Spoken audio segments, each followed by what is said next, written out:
call to order this workshop for the community survey results from ETC Institute. Philip? Madam Mayor and Board, thank you.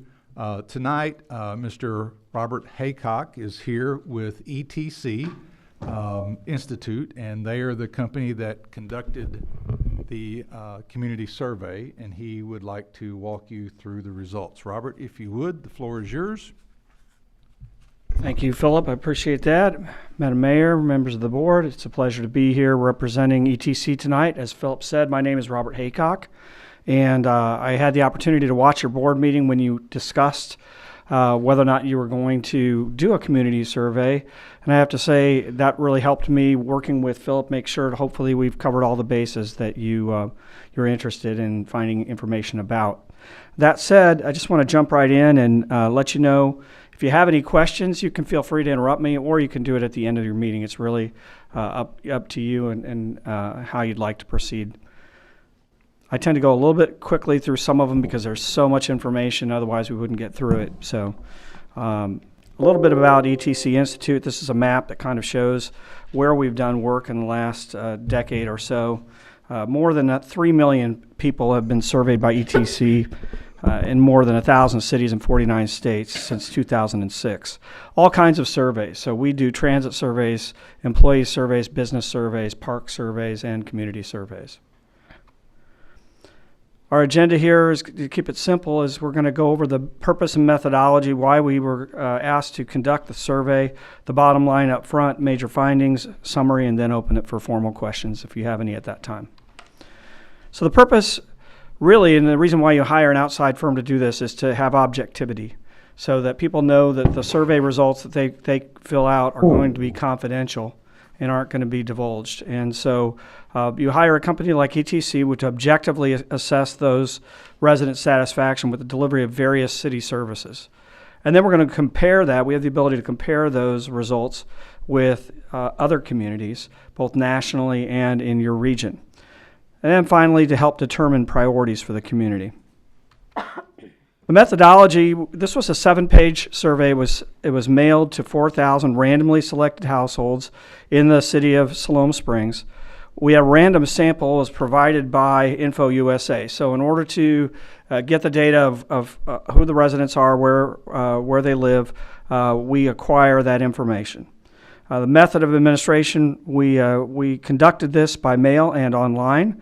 So initially, all of those 4,000 households were sent a copy of the survey in a return envelope, and they were also given the ability to fill that out online if they prefer. Each survey took approximately 15 minutes to 20 minutes to complete.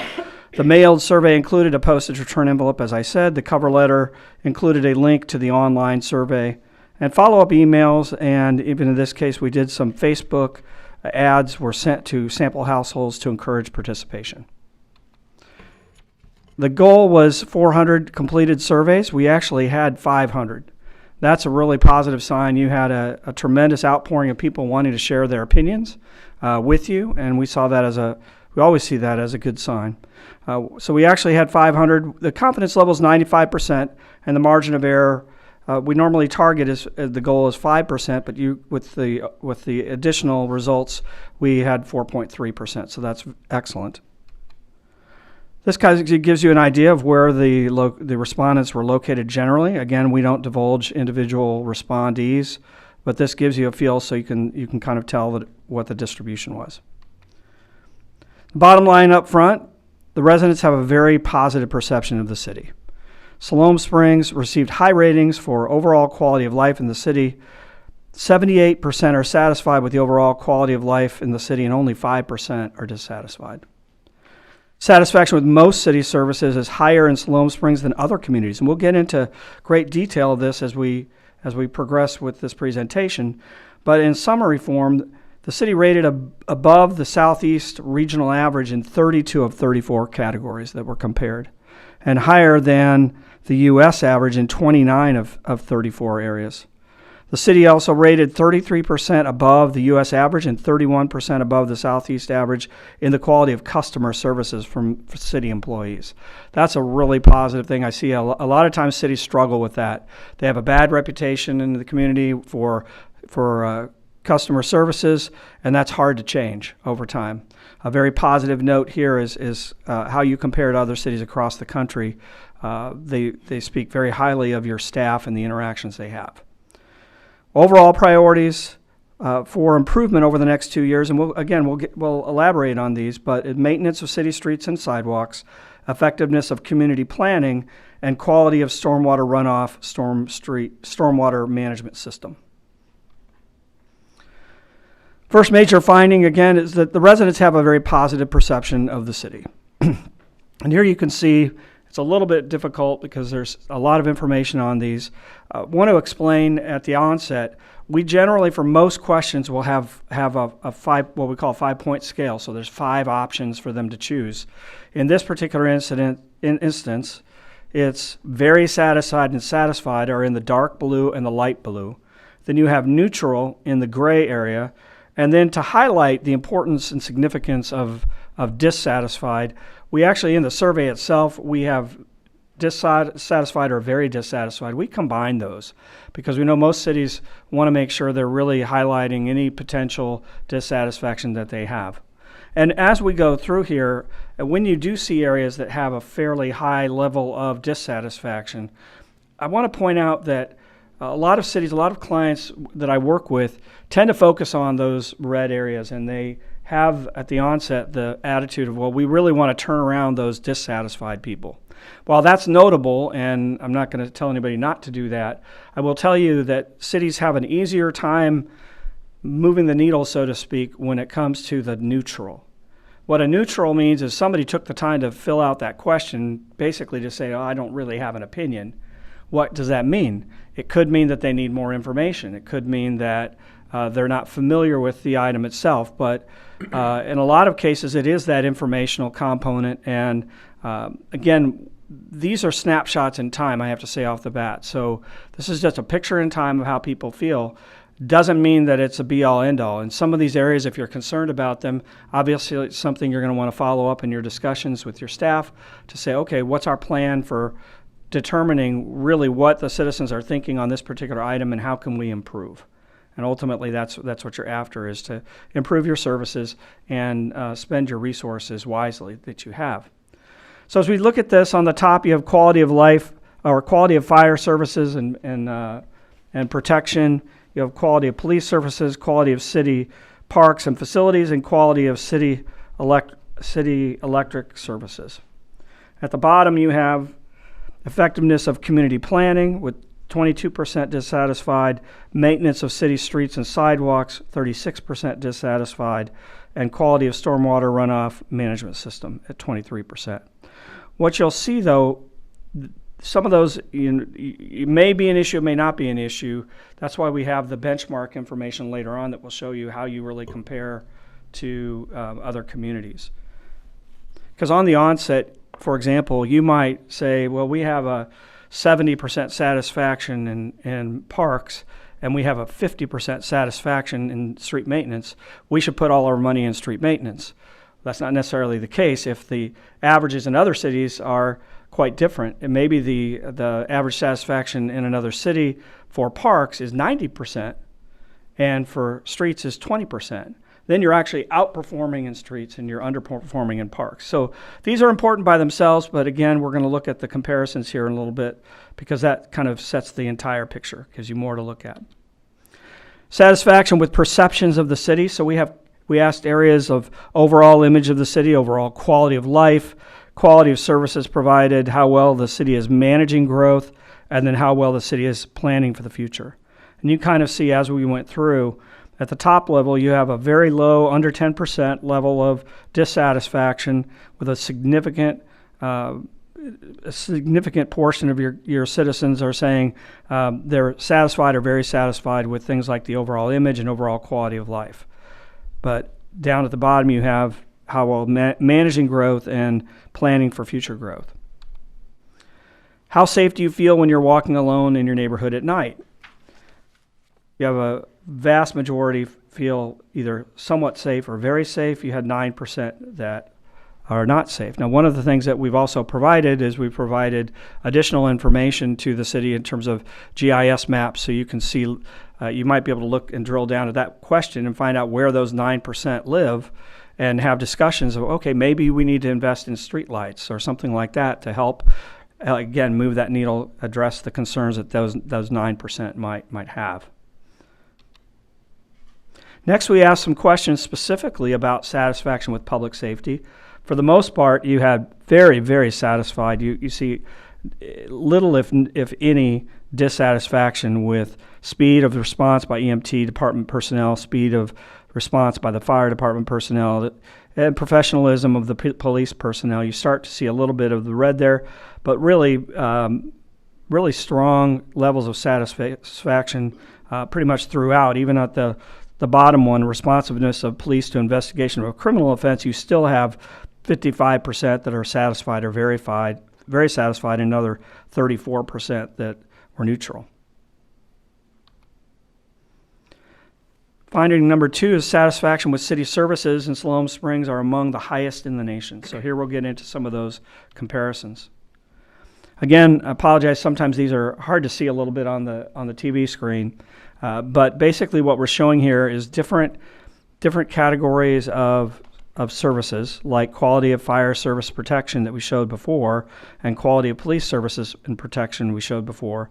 But here the blue line represents the response from Siloam Springs. The red or pink line shows the southeast region, and the yellow line represents the U.S. national average. So you can see your region and nationally for fire services protection, for example, they're both at 78%. Whereas Siloam Springs is at a 93% level. That's commendable. That shows a lot of confidence and satisfaction.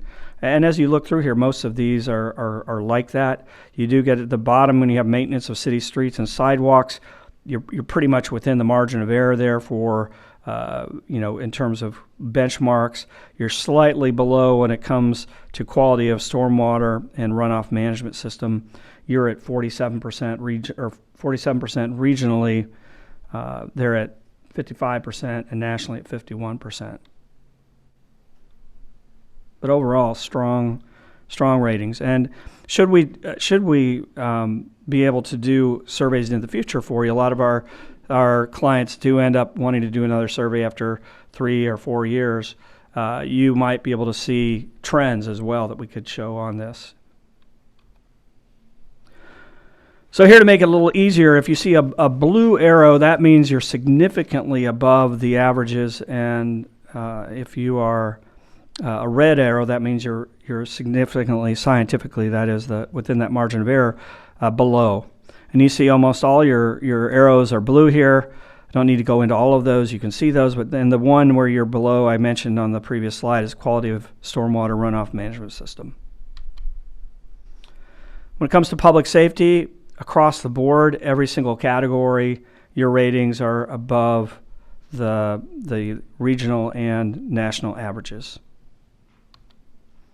Satisfaction with maintenance. So here we break down some more specific areas. Cleanliness of streets and public areas, maintenance of traffic signals, maintenance of major streets, maintenance of sidewalks, and maintenance of streets in your neighborhood. So you're pretty much in keeping with the averages, other than on the top one, which is the cleanliness of the streets, where you're significantly higher than the regional and national averages.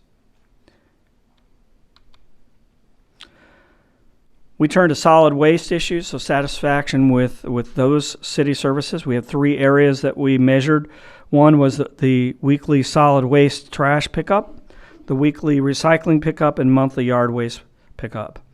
And you can see you're significantly higher than the averages, in particular the southeast region, when it comes to all 3 categories. You're at 81% for satisfaction with weekly solid waste pickup, compared to 69% nationally and 58% regionally. And again, I want to pause just to make sure you understand that when I make these presentations, they're not all looking like this. They're not all blue arrows. I have a lot of clients where they see quite a few red arrows. And it's a pleasure to be here and working with you, seeing You should all feel positive about the work that you are doing and your staff are doing because it's felt by the residents. And that's just you might have already felt that, but to have that sort of validated by this type of a survey, I think you should feel very positive about that. Enforcing, we're looking at code enforcement now, enforcing maintenance of business property and enforcing sign regulations both above those averages, and the others were within that to some degree. I think the bottom one might have been, no, that's fine. Read that wrong. So anyway, all the other areas are within the range for the averages. So now we're going to look at another area. So we've gathered the data. We've seen how your rankings compare to other communities. Now we really want to say, well, what are the citizens telling us in terms of priorities for investment? And so ETC has created something called an importance satisfaction rating. I'd go through this, but I'm sure it would be really boring. If you have the actual report, it's on page 58 and 59 of the full report, not the presentation, the full report. It details the calculation of how we derive these numbers. But basically what we're trying to do is we're trying to identify what are not only the most important, but what are the least satisfied. So I'll say that again. So we're looking at the most important to the citizens. So we look at questions that rate these different surveys and level of importance, but then we also we coordinate that with how satisfied are you with that? Because we think the most important with the least satisfaction is going to be those areas you're going to want to focus on. And again, the full breakdown of that is in the other report. But we will have categories you see here. Now this is overall different categories. So you have most of what we talked about before. Maintenance of city streets and sidewalks, rated very high priority, significantly. And under high priority, you have effectiveness of community planning and quality of stormwater runoff management systems. So in some of those you say, well, yeah, those were areas they were dissatisfied with before. Yes, but there are also areas where they're of importance. So if you're looking at your budget and you're trying to decide what should we focus on, and you see, well, the citizens were really unhappy about this. Yeah, but if they said they don't care, then maybe it doesn't rise to that level. So that's the utility of this. Now we'll go through individual departments or areas, city service areas. So this is with public safety, and within the realm of public safety, you had two that we would really highlight. One is the city's overall level efforts to prevent crime and visibility of police in neighborhoods. So overall efforts to prevent crime, you might look at that and say, but Robert, there was this, satisfaction is pretty high with this already. Not all of these are new initiatives, okay?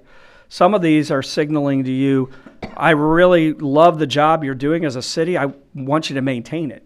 So don't back off and start defunding it now. Didn't mean to use that in terms of police. But anyway, we don't want you to take your foot off the pedal on that particular issue. Just because we're happy with it, it's still important to us.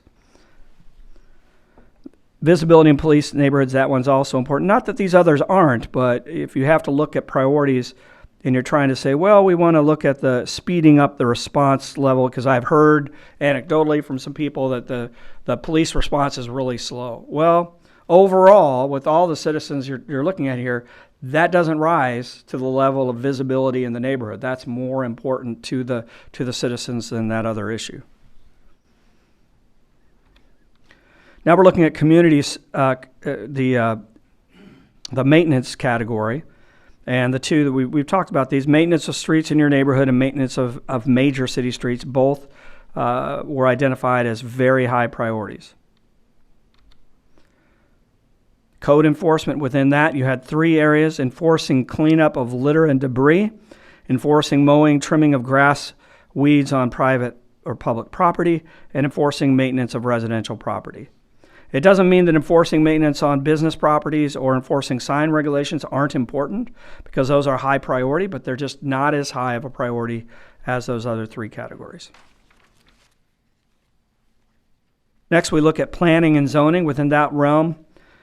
The types of new residential development and the types of commercial retail development Both are identified as very high priorities. Other findings. Within the satisfaction with these different services, we looked at issues like spring and fall cleanup weeks, reliability of electric service, the quick response to electrical power outages, et cetera, all the way down to monthly yard waste pickup at the bottom. So you see a lot of blue in all of these areas, not a lot of red or dissatisfaction. That's a positive sign. Have you contacted a city employee or visited Siloam Springs City Hall with a question, problem, or complaint during the past year? So this is, in this case, the blue is yes, and the red or dark rose-colored is no. So 37% of your population, over a third, said they have contacted a city employee or visited City Hall with a question, problem, or complaint. That's significant because you backtrack to the level of satisfaction with customer service at City Hall, where you're leaps and bounds above the national and regional averages. It's not by just a couple of interactions. You have over a third of your public is interacting with a complaint or a concern, and they're turning away being happy with the responses that they're getting. Maybe not that you solved the problem, but they're happy with the customer service, and that's worth noting, I think.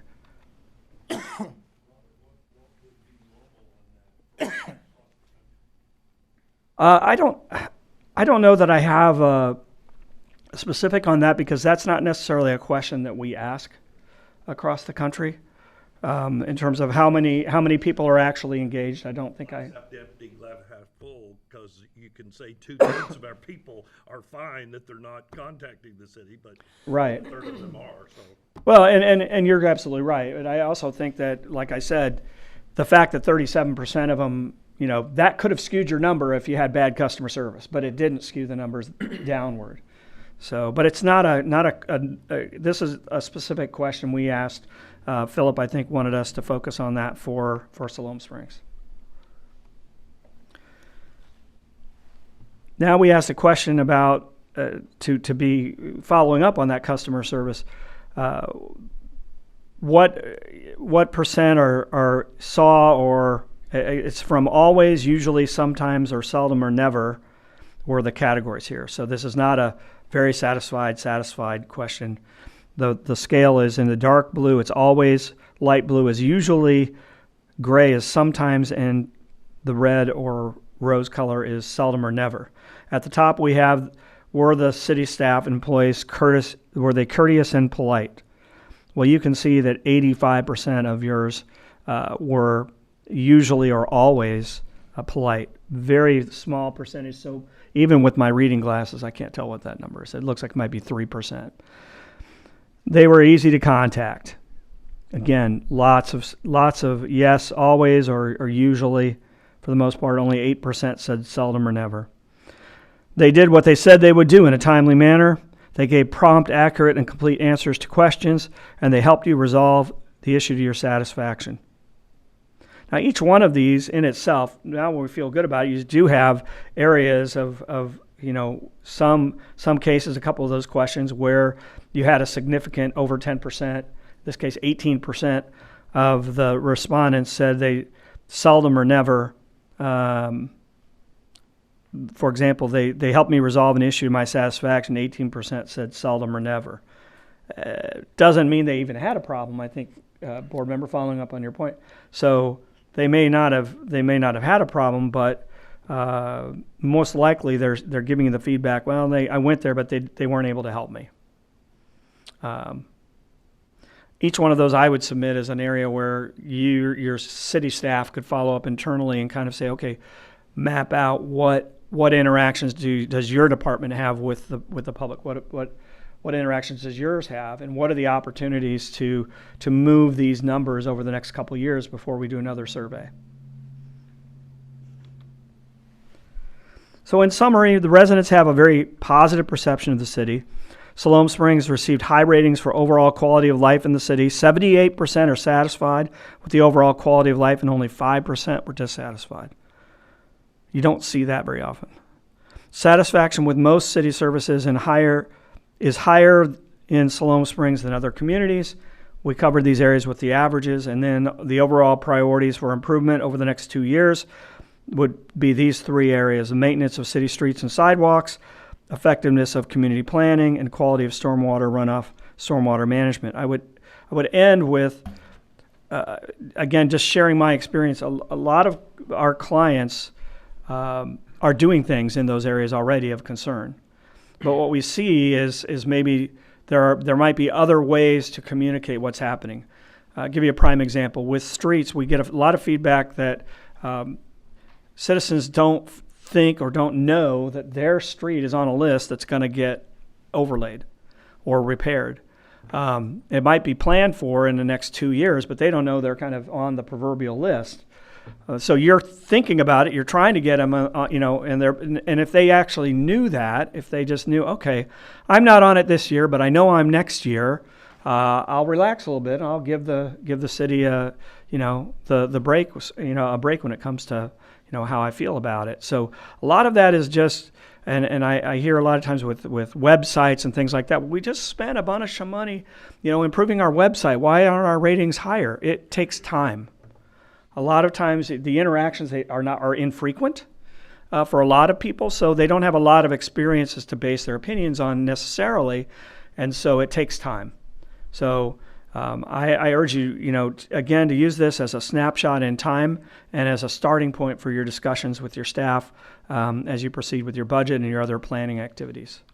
With that, I'd be happy to answer any questions that you may have. Thank you, Robert. You're welcome. Board? Madam Mayor, Yes. I really appreciate this. I think most of this is what I had in the back of my mind, but it's nice to see it written and given some relativity of what the citizens think, so we know where we need to concentrate and where we're going. So I do appreciate this. Thank you. You're welcome. Thank you for the opportunity. Madam Anyone Mayor. else? Yes, Reed. Oh. No, Mayor. Reed.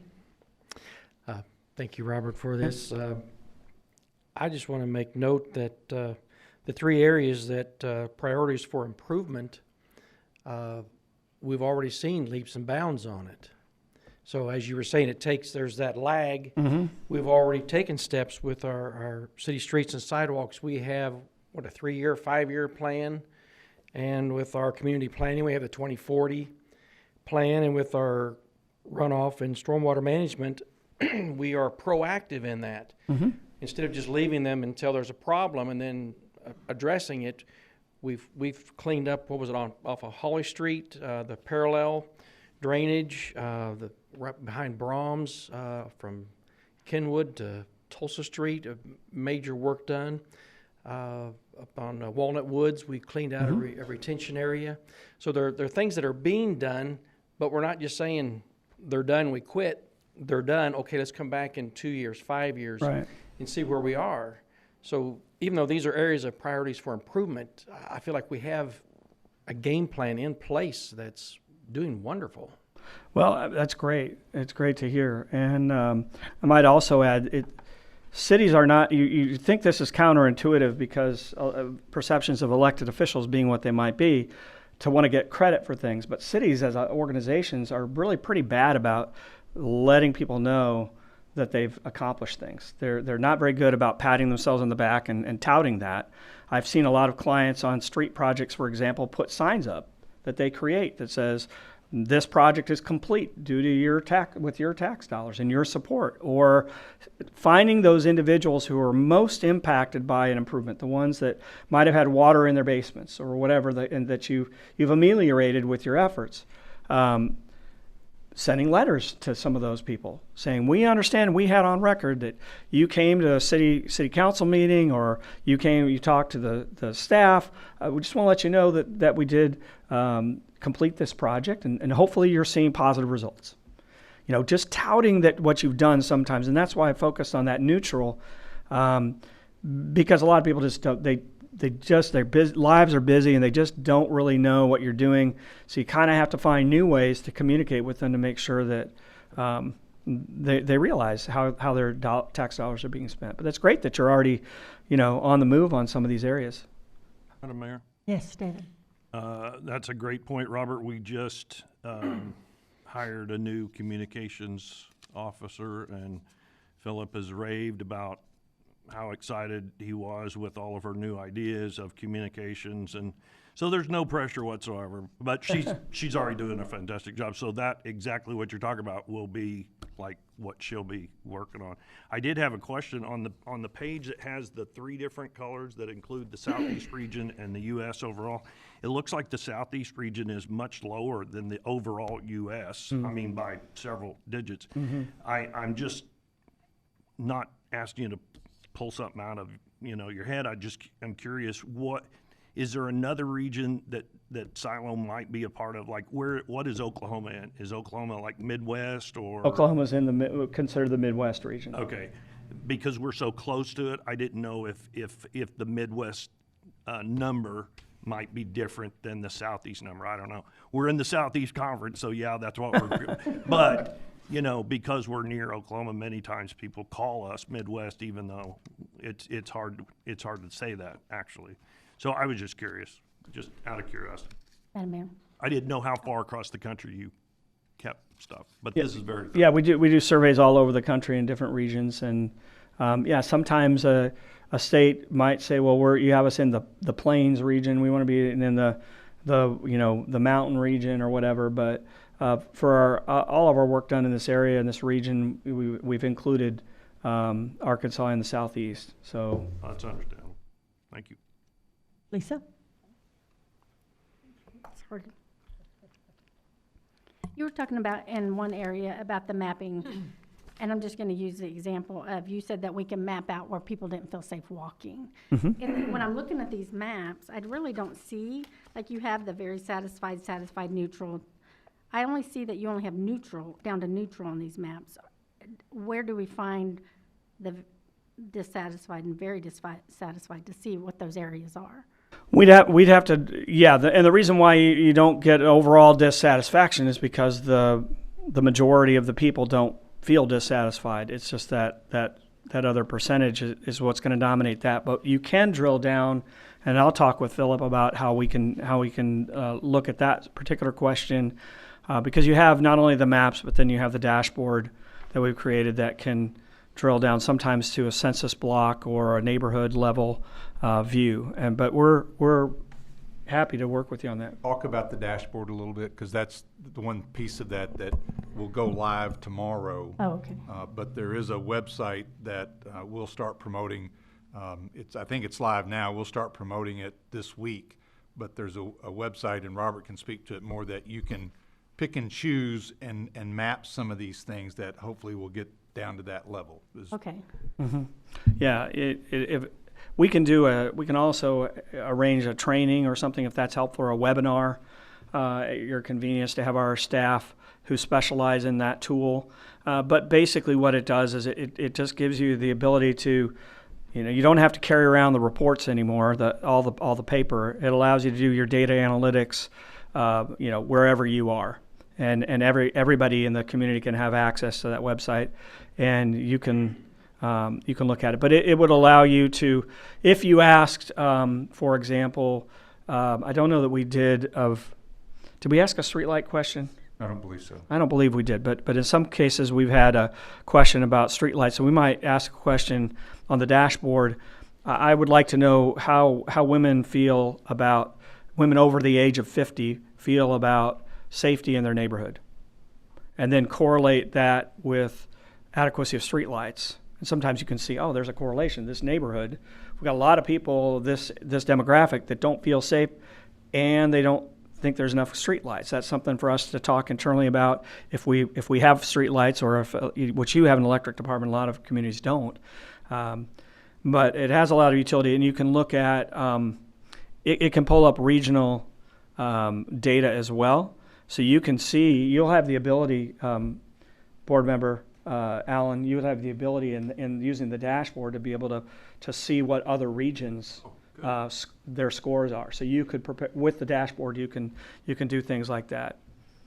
So it's kind of the next step in data analytics for us. And what is that website? I just sent it to Chris to see if he can bring it up, but we're going to promote it out Good. this week. Thank you. Anyone else? So this dashboard presents this information, but it's also interactive? Yes. Yeah, it's interactive so that you can drill down and ask about certain questions, certain regions of the country, certain areas of your community, so that you can see changes from one year to the next. So I'll give an example. Working with the city of Des Moines, Iowa, they had a library system, and you see one area of the community was very dissatisfied one year, and then the next time they did the survey, they were very happy. But another area of the city was unhappy. So they were like, well, why do we have this movement of people being unhappy one time and 2 years later being happy? It's because they were renovating libraries. So people were not happy when their library was closed, obviously, and it inconvenienced them. But then when you reopened it, they were happy again. So that's kind of a light example, but there are other scenarios, other types of questions that you can ask about as well, where you may find that overall satisfaction with the police is trending upward, that it's improving, from year to year or however often you do your surveys. But you may, and that's what this will show. The data you have in front of you is going to show overall satisfaction, even by those I guess you call them ward areas in your community, or I'm used to council districts. But anyway, however you demark that, you can see the trend towards, positive and people, but you can also see, okay, there was movement, but we've got one area of the city that's being left behind. So it's just easier for you to drill down and see a more complete picture, I believe. We're really proud of the tool. So Baseline. This will give us a baseline. This will be your baseline. And then any other surveys that you do with ours could be added to it. And if you decide to do a park survey or a business survey, we could develop a separate dashboard for that particular type of survey. But we'd be interested. Please let Philip know what you think about it once you've had a chance to. It's relatively new. We've been doing it for a couple of years, but we're still kind of getting feedback from clients. Philip? So the website is up there on the screen right now. We'll create an easier link to get to it, but if you wanted to go to it today, it is etc.com/direction finder 2, the number 2 -0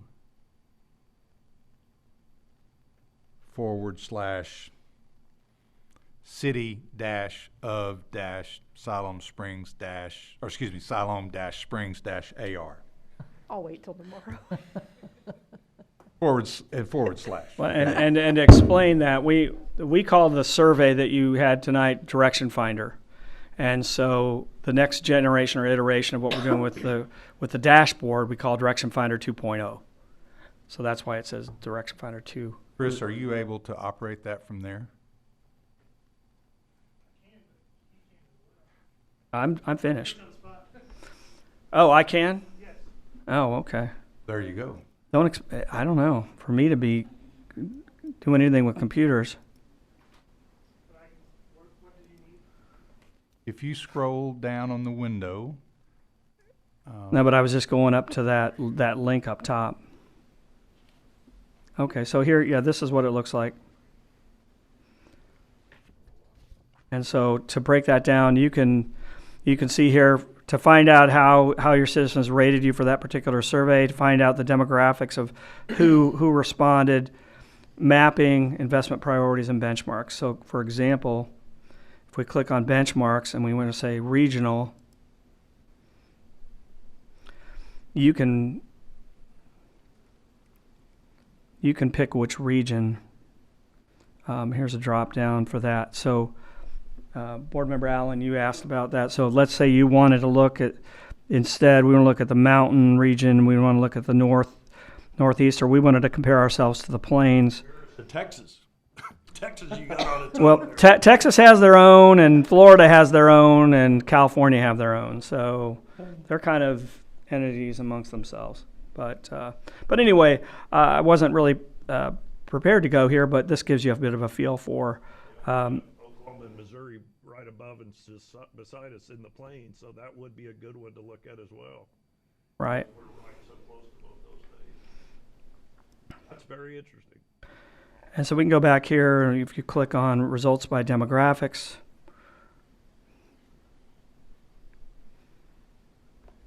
And we just finished this not that long ago, so hopefully it's all populated. It's like we're in the 21st century. Yeah, almost. At least we look good. But anyway, sorry, I backed all the way out by accident. But anyway, that gives you a feel for it. We hope you like that, and we've really enjoyed working with you. Philip is top-notch. He's very responsive and very clear on what he thought the city wanted, and commend him for doing a good job on this as well.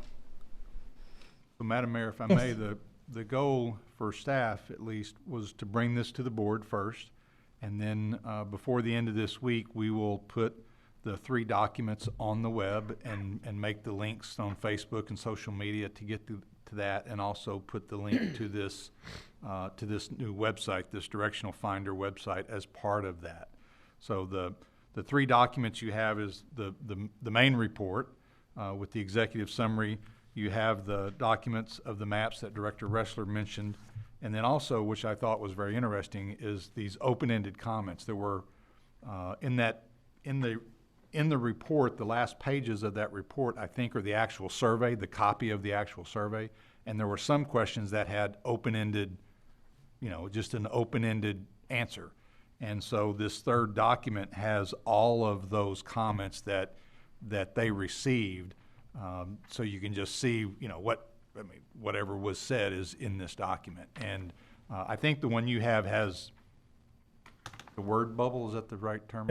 Yeah, it should have it. Yes, the Yeah. word bubble. So you. And that's just see kind of a fun way of looking at it. Sometimes you first. never know what you're going to get with a word bubble, but you get keywords.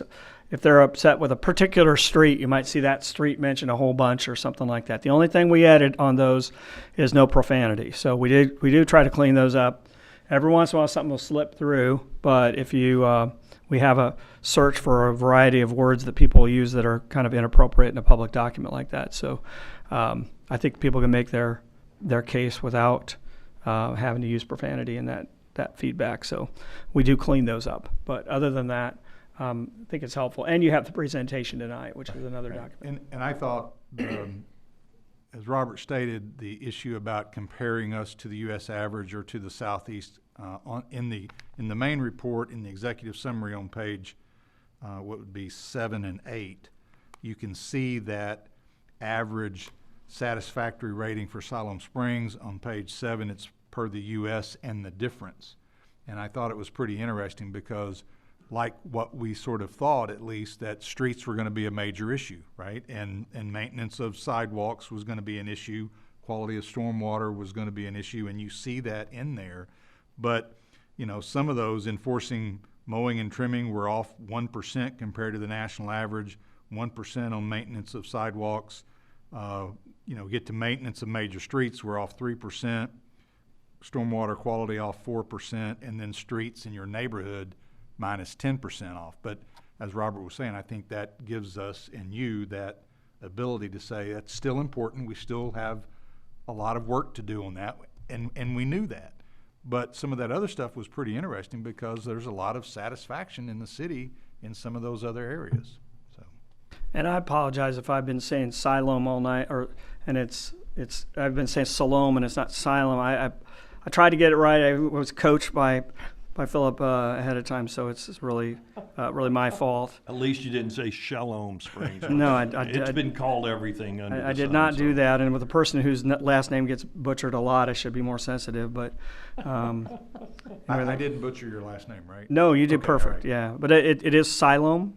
Yes. Yeah, and I think I was calling it Siloam, so I apologize if I did that. Madam Mayor, Yes, David. I was just going to comment the personal comments, whatever you call them, that are with the word bubble are really interesting to read. The second question, what's the single most important thing the city of Siloam Springs could do to improve the quality of life for its residents? when I sat where Judy was, I used to be the mayor, when we would speak, people don't understand the mayor cannot bring in a Chick-fil-A or whatever, and there's people here saying we need a Golden Corral or a Whole Foods or a Sprouts or a Bed Bath & Beyond. That's just not something the city is able to snap their fingers and get, but some people don't understand that. But I am curious, I'm wondering who put on here, raise the pay for the board of directors and the mayor. I'm like, no, wait a minute. Who put that on here? But it is interesting to read these personal comments, and we appreciate you putting them as well. Some of them are long and give a lot of detail of, you know, a good paragraph is what I'm saying. Sure, and like I said before, we never divulge in any circumstance an individual response, but sometimes people out themselves in their comments. You may kind of figure out who might have done something, but anyway, I agree with you. Those are very important. Sometimes, you know, reading through all that material, it's you know, we tried to get as much information as we can, but just simple things. I want a Chick-fil-A, or I want this, or I want that, and you know, that's how they connect. Not whether you can actually do that, but letting you know kind of what they'd like to see. A lot of times, I always saw that as their version of civilization. If it's got this, I've got civilization. A lot of really small towns will say, we got a stoplight, you know, and it's something people can hang their hat on. So anyway, I always like the comments myself too. Anyone else? If not, well, thank you Robert? very much for your time. I really enjoyed being here and getting a chance to see the town of Siloam Springs. So I hope to see you again someday. Thank you. Well, Robert, there were other companies that applied for this, and Philip was so impressed with ETC, as we were too, with what was submitted. But Philip really sold the board on it. And, well, thank you. You've done a great job. Thank you. Thank you, sir. I appreciate it. Thank you. Y'all have a wonderful night. Thank you. And with that, this workshop is adjourned. Call to order this regular meeting of the Siloam Springs Board of Directors for March 7, 2023. Roll call. Blair. Here. Miley. Here. Wiles. Here. Hunt. Here. Whistler. Here. Allen. Yes. Carroll. Here. At this time, I would ask that you all please stand with me as Director Blair leads us in a word of prayer. Following that, please remain standing for the Pledge of Allegiance. Dear Lord, thank you so much for this day and for bringing us all together. I ask that you watch over us and guide us in every decision we make, whether it be big ones or small ones, so that we may all do the best we can for this city that you have given us. Watch over and bless all the citizens, the employees who help make this such a great place to be. Help us to always be grateful for our many blessings, and watch over and be with all of those who suffer in any way and give them comfort. Help us for our lives to be for you, and to help each one of us to make this city and this world the best it can be. Amen. I pledge allegiance to the flag of the United States of America and to the republic for which it stands, one nation under God, indivisible, with liberty and justice for all. Thank you. You may be seated. At this time, I would like to ask that anyone that has an electronic device, please silence that. And thank you very much. First item on our agenda is public input. I would ask if there is anyone here that would like to address an item that is not on our regularly scheduled agenda. Please come to the podium, give us your name, your address, and you will have 3 minutes.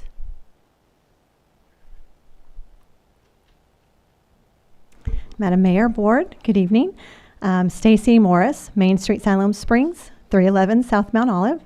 I just want to give a shout out tonight to the Discover Siloam team, which consists of the Chamber, City, and Main Street representatives. They were invited to Tahlequah to visit with the Tour Tahlequah team to learn how they promote tourism for their area. Then members of their team came to Siloam and visited the community, took a walk through downtown, Memorial Park, took e-bike rides courtesy of Fat Tire, and toured the kayak park. our Discover Siloam team is working hard to promote our beautiful community. Main Street was contacted by a Westville, Oklahoma City Council member because they're currently in the planning stages of revitalizing their downtown.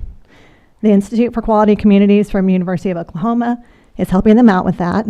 And they wanted to meet with Abby and I and walk through our downtown and just learn more about what we've done.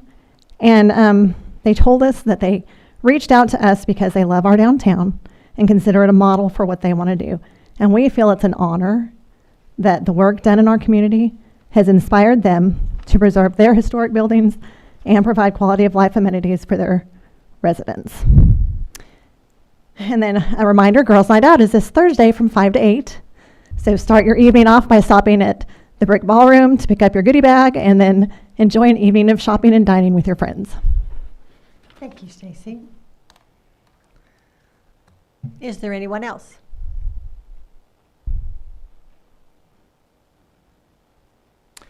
Kevin Williams, 2604 Courtney Circle.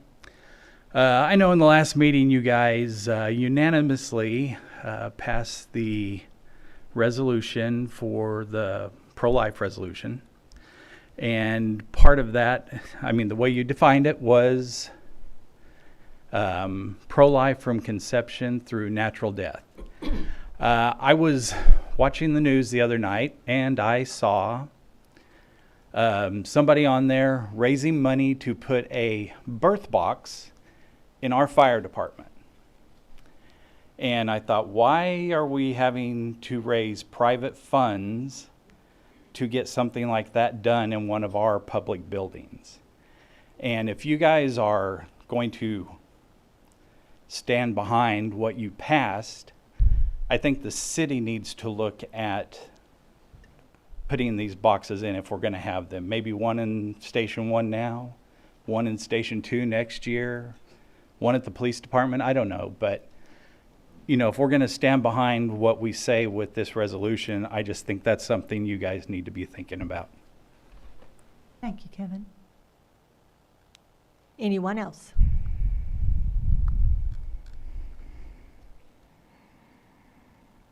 Hi, I'm Stacy Bingham. I'm at 2200 North Mount Olive, Siloam Springs. Stacy, can you pull your mic down, please? Yes. Thank you.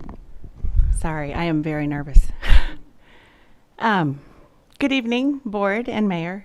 I wanted to offer a different perspective from the last board meeting's proposed removal of the 10 books from our city's public library. I am a native of Siloam Springs. Siloam Springs is the only place that my kids know is home.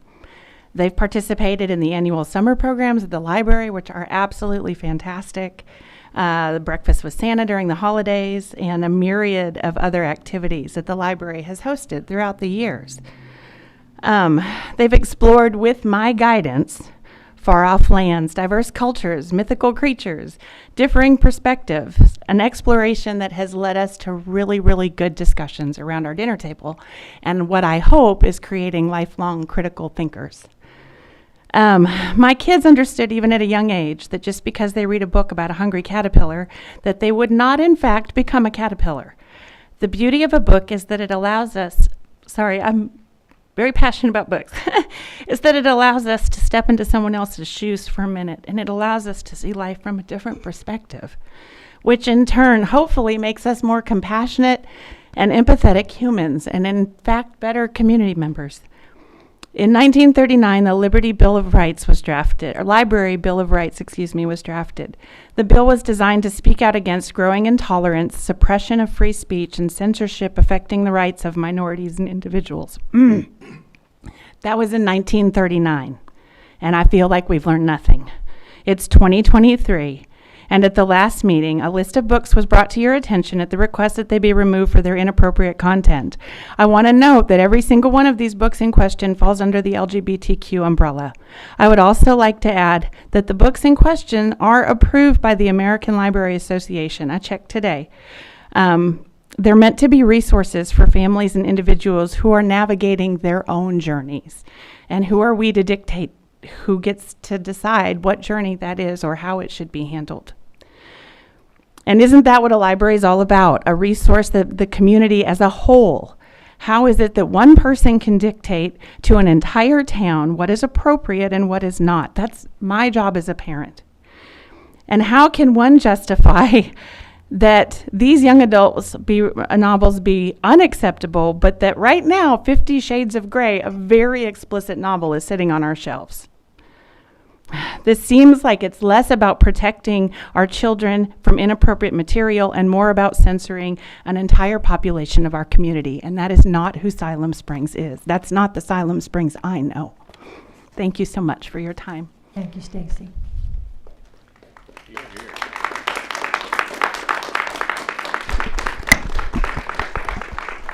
Shoren Norbash, 1555 Villa View Drive.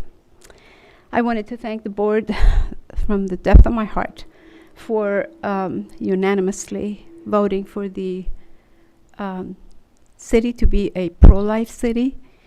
And I'm not originally from America, but when I came to America, I appreciated very much so the spirit that was in America, which was godly and good.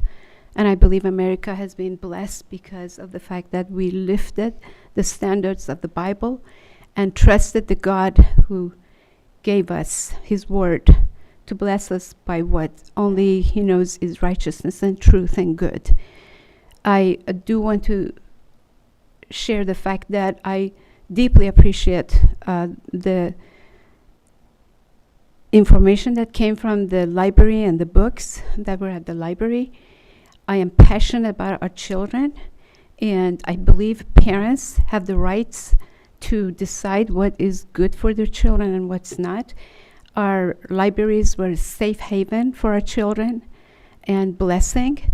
And I don't believe in the material that's there right now, in those that was shared about last week. It actually turned my stomach over. And I am so sorry to be so bold about this. It's not about any group of people. It's about what our children need to learn. They need to learn pure and holy and righteous things. The sexual things that it's out there for them to learn from a very young age and before their eyes, to me is not appropriate, and I appreciated what was brought to the board last week. And I just want to say I absolutely support removing the books from the library. And I love all people, and I absolutely have nothing against any lifestyles. But I do believe our children do not need to be exposed to things at that age. And parents could teach them all kinds of different issues in life through the years that they raise them. And thank you for the time. I appreciate it. Thank you. So I think that probably several of you are here because of this issue about the library. And even though it is not an agenda item, it is a part of our administrator's report to give an update on the library book issue. So if the board is agreeable, I would like to ask that perhaps the administrator go ahead and give us that update at this time so that he can share that information with those who are here as well as the board. So is that agreeable to this board to do that? As long as we don't prevent anyone else in the public speaking when he is finished. Absolutely, Yep. yeah. So do I have that permission then to do that, board? Yeah. Okay, Philip? Thank you, Madam Mayor. I was going to give this update as part of my administrator's report, which is at the end of the board meeting. As of last week, Mr. Arce forwarded me the list of books that he had identified that he felt were inappropriate in the library. I reached out to the library and asked to get a copy of those books. I was told that Mr. Arce had those 10 books checked out. I contacted Mr. Arce again and asked that he drop off those books to my office, which he did. Today, as an update to my report, I officially checked those books out. So those books are checked out in my name. He dropped off those books originally on February 23rd following the last board meeting. On that same date, I met with the library manager, Stephanie Friedel, and Don Clark, Community Development Director, who's the department head over the library, and Jay Williams, the city attorney, to discuss the issue. At that time, I requested to get some information about the dates when the books were ordered, when they were received by the library, how many times each book had been checked out, and with the understanding that this issue had been brought up in Jonesboro, recently brought up in Alma at Crawford County Library. I believe there's an ongoing issue in Rogers, and some concerns on the state library catalog by an entity called Family Council, who's the same entity that drafted the resolution for pro-life. I asked staff to look at that listing that the Family Council had identified of questionable books on the state library catalog and in Rogers, to see if there were any other books in the library that were on that list, and we found one. So I asked to have that book brought to my office. So after getting the information about when things were ordered, when they became made available, there were comments about disciplining employees for ordering those. I want to be very clear that the current library manager, who was hired on July 27th in 2022, she didn't take over the full library duties of the library manager in July 30th. Only one of those books were ordered after that date. All of them had been ordered and put into the library before that. Two of the books that were on Mr. Arcee's list were requested to be ordered by library patrons. I have the list of books, and I'm happy to go through that name. I Am Jazz, When Adrian Became a Brother, I Was Born for This, The ABCs of LGBT+, All Boys Aren't Blue, May the Best Man Win, Queer There and Everywhere, 23 People Who Changed the World, This Book is Gay, Welcome to St. Hell, My Trans Teen Misadventure, What's the Tea? The Guide to All Things Trans and or Non-Binary, and then the additional book that we found based on just a review of the Family Council's list was called, it's called Later Gator, but the name of it is written as L8R, G8R. It took me a long time to figure out what that was. That book has been there in the library since before 2013, so it's been there a long time. It's been checked out 26 times. The other books, I think one had been checked out 10. Most of the others had been checked out less than 5 times. As part of this overall process, there was submitted, I found out, a bill to the Arkansas State Legislature called Senate Bill 81 that would do a number of things, but the gist of that bill for libraries would require libraries to establish a policy for the selection, retention, and removal of books. I found out today the Senate bill made it out of the Senate, was transferred to the House Judiciary Committee, and it failed in the House Judiciary Committee today, and I don't know if it's going to be brought back or not. But in reviewing that process, that bill established a very, what I felt like and feel like is a very reasonable process for someone who has a concern about a particular book to question whether that book is appropriate or not. And that process is basically, and I'll go through it, but it provided for, if it became law, it would have every person affected by, any person who might be affected by any material in the library could submit a challenge as to the material's appropriateness.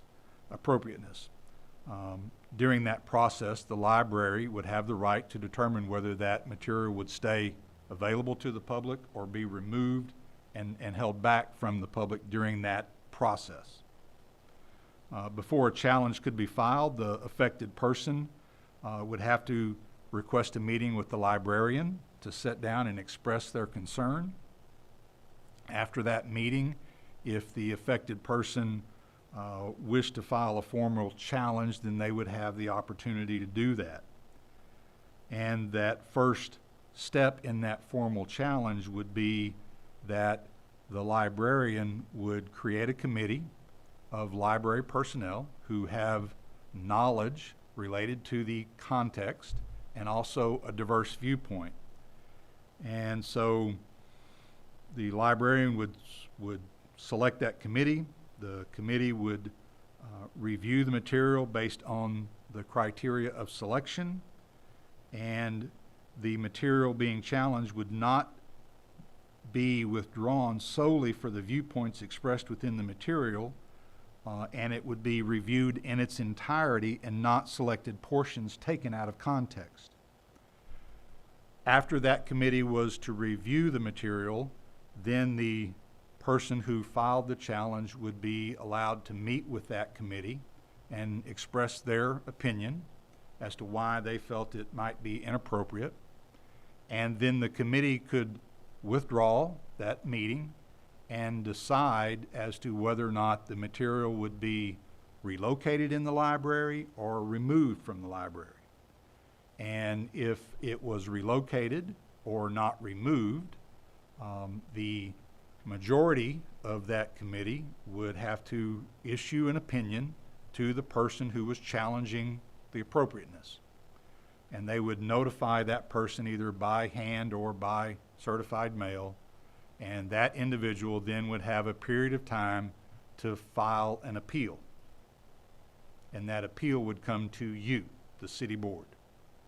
Not a library board, not any other entity, to the governing body of the city. That appeal would come to you. You would have, once received it, you would have 30 days to have a public hearing on whether to relocate the book in the library, let's say from the children's section to the youth section, or from the youth section to the adult section, or remove the book. The committee, the library committee, is bound by, would have been bound if that law had, if that bill had become law, would have been bound by that ruling of reviewed it in its entirety and not taken out of context and so forth. And that, when it comes to you, you wouldn't necessarily be bound by that. But that bill failed today. Prior to this issue being brought forward, I can tell you staff was already aware of the issues that were going on around the state, and they had already begun working on a policy. We are currently drafting the policy for selection, retention, and relocation/removal, at least that part, relocation/removal, on that same process that was identified in SB 81. It's not law, but I think it's an equitable process to go through. And until we put that in place, I'm going to sort of keep those books checked out in my name for the time being. And once that process is in place, I'll likely return those books to the library. I'll let Mr. Arcee know that those books are there, and if he wishes to express his concern to the librarian, that they will be happy to meet with him, and if he wishes then to make a formal challenge, then he can follow that process as anybody else could as it relates to that, to going forward. I believe there's 60,000, almost 65,000 different books, tapes, material in the library. There's a lot of material there. But that's where we are today. That's where I am today as the city administrator, in trying to find a way to allow people who believe that there's an inappropriate book there to challenge it, or at least to make it known, and to have a process that you can go through if that's your desire. But the first step would be meeting with the librarian, and if you're uncomfortable or you don't like the results of that, filing a formal complaint, the library personnel creating a committee, likely be 5 people on that committee, and then if that is, if the person challenging the appropriateness is not satisfied with that decision, then filing a formal appeal that would come to the city board. So, Madam Mayor, I'm happy to answer any questions on that. As I stated, we are working on that policy internally today, And for the time being, I've got the books checked out in my name. Thank you, Philip. So with that information before us, I would open the floor again to anyone that would like to make a comment at this time or has a question for anything that is not on our agenda. Please state your name and address, and you will have 3 minutes. My name is Cheney Masak, 516 Magnolia Street, a resident of Siloam Springs. Hello, council, people of Siloam. I come before you today because of a concern I have, and at the last city council meeting, a member of our community voiced a concern about a selection of books, which we were just discussing. And the city administrator made a choice based on an assumption that SB 81 would pass. It has not at this time, and even if SB 81 was in effect, which it is not, Mr. Patterson has stepped outside of their authority by removing these books from circulation. It should remain in the library's responsibility to choose what material is available to the public and not the city administrators. By doing this, it violates my rights and the rights of parents to choose what's good for their own family. And I am here today because I believe our freedom is deeply important and something worth defending. Libraries are a dedicated space to serving information and resources to the community as a whole. Having the full range of human thought and experience available, it is inevitable that some people will occasionally encounter resources they find inappropriate or even offensive. Although an individual may be offended, others may not have the same perspective, and all users of the library have the First Amendment right to borrow, read, and view library resources of their choosing. It is our community's privilege and responsibility to protect our freedoms, especially the freedoms and rights of our community that find themselves in the minority, and this does include the LGBTQ. And the truth is, this is an issue that concerns families of Siloam. Parents play a role in what their children read, the biggest role, and it's their right to choose what's important for their family, and we must protect this right for all parents. By Mr. Patterson taking this material from the libraries, it has infringed on my rights and the rights of the community. Thank you for your time. Thank you, Janie. Is there anyone else? Yes, sir. Hi, good evening. Derek RC 20588 Nicodemus Church Road. It's me that brought up the issue last time. I was down in Little Rock today. I gave testimony at the SB 81 hearing. It's going back up. They had to just change some wording that changed the legal process. So it is not dead by any means. It's expected to get out of committee at least tomorrow or Thursday. That aside, so I understand the process that is proposed to be put in place, but frankly, it sounds like we're just going to put the Fox back. I'm going to consult with the Fox about the hen house. The librarian is the one that procures the material. If you object to the material, a simple conflict of interest. Like that should not be the person then deciding, oh, well, I'm saying this is not inappropriate because, right, they're the ones that actually bought it in the first place. So, and I'm not just talking about inappropriate books. The SB 81 is very useful in that it makes a clear delineation of material harmful to minors, and it gives a non-judicial interpretation that is needed for that, which talks about sexualization very explicitly. So, I understand some of the arguments made. A hungry caterpillar is different than a blowjob. We can all agree on that.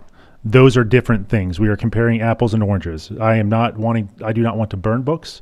I do not simply want to ban books for the sake of me disagreeing with them. I am a devout Christian. I am not asking to pull out the Quran or the Book of Mormon or the Bhagavad Gita and burn them because I object to them. That is not what I'm saying.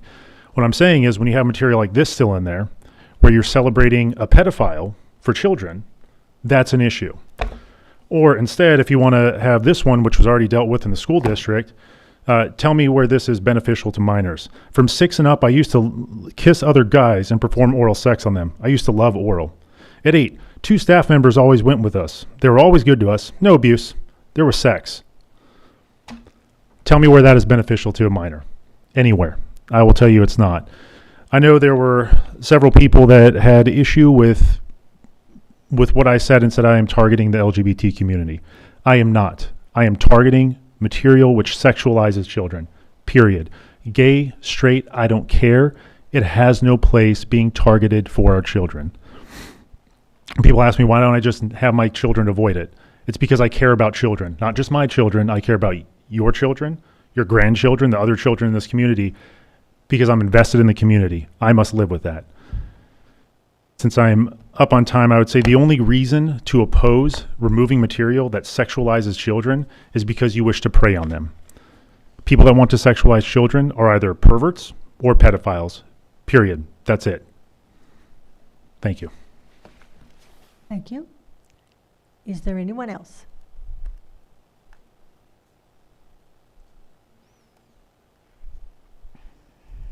Matt Fireoven, 414 South Wright Street. Mr. Arcee forgot to mention that he found the books not in the children's section. He said last meeting that he found them in the children's section, but he actually found them all the way on the other side of the library, which is a strange thing. He was confused about where he was in the library, but yet he was on the opposite end of the library in the young adult section. Also, what has not been mentioned and not on the record is that our library doesn't allow children to be alone in the library. Does anybody here know that? You cannot be in the library if you're under the age of 11 or 12, I believe. I may have that wrong, but you can't be in there unless you're with an adult if you're under that age. So I think it's important for us to note that we don't have an issue of children finding books and children being brought to this. We have a book. One of the books that he brought up is clearly an LGBTQ book. If you found it and you weren't looking for it, and that wasn't what you were trying to learn about, you're probably not going to pick it up and take it home. So who are we trying to protect?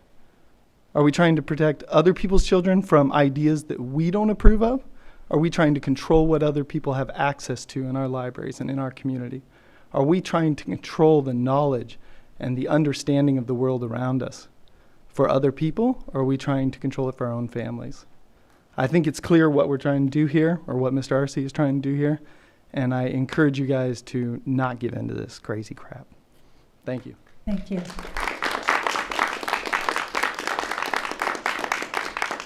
Is there anyone else?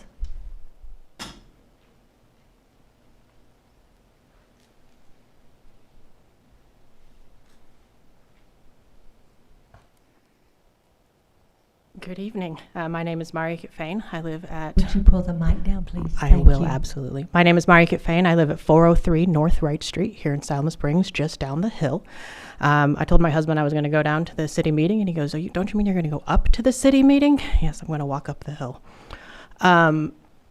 We're talking about these books being pulled from the library. We're talking about what's appropriate and what is not appropriate. I have a third grader and a preschooler here in town.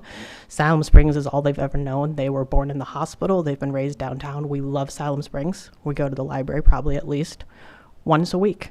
Now, I can't speak for every book that was on the list that was pulled because I haven't read every book that's on the list that was pulled. But I will speak right now specifically to one book as an example of how I just don't understand how what's being said and what's being pulled don't go together. I have read the book, I Am Jazz. I have read the book, I Am Jazz, with my children, who are 9 and 4. There is nothing in that book that sexualizes children. The word transgender is used twice. They don't talk about a penis. They don't talk about a vagina. There's no images of a child unclothed. There's no comments about kissing. It is a girl talking about her friends at school and what she likes to do. I don't understand how that book is being accused of sexualizing children, of being a book that is an inappropriate sexual content for a child, unless the word transgender itself is what is being found offensive. I read that book to my children just before we came here again. My 9-year-old said, I loved that book. That's a great story. And I explained to her, because I'm missing bedtime right now, I explained to her where I was going and why. And she looked at me, she's 9, and she said, well, I don't think somebody should get to decide. That's your job. It's your job to decide what I get to read. I said, you're right. I said, what if I tried, her best friend's name is Riley. So what if I tried to tell Riley what she could read? And she goes, well, you can't. You're not Riley's mommy. That's Riley's mommy's or daddy's job to tell her what she can read.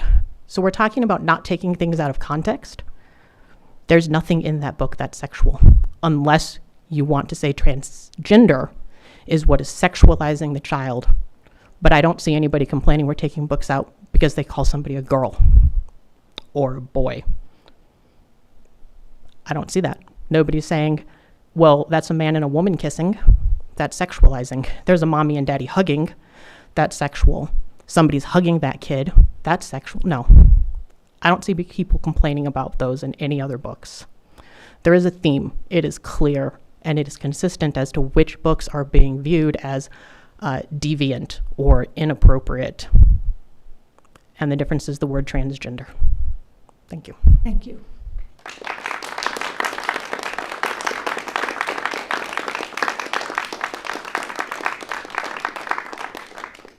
Is there anyone else?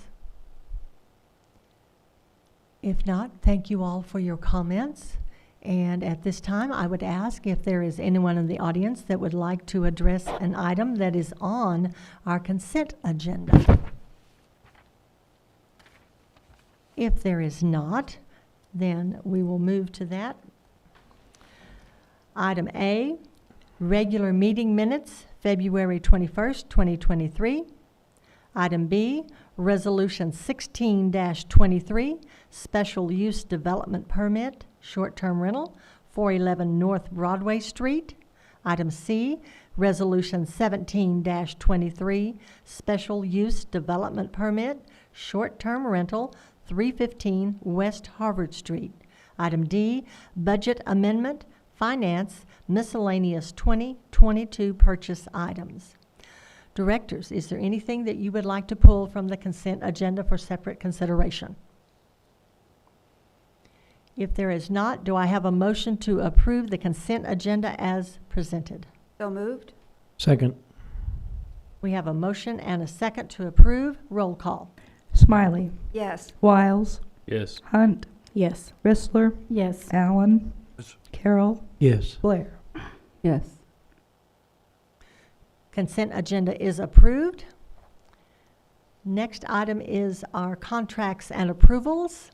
2023 right-of-way mowing, custom lawn care for $66,000. And Travis will be presenting that for us tonight. Good evening, Board, Madam Mayor, Travis Cheney, Parks and Recreation Manager. You all have before you a staff recommendation to approve a one-year agreement with Custom Lawn Care in the amount not to exceed $66,000 for contract mowing of medians, select medians throughout town. I've received some requests for information about this particular proposal, and so before I get into the staff report, I wanted to give a little bit of background context.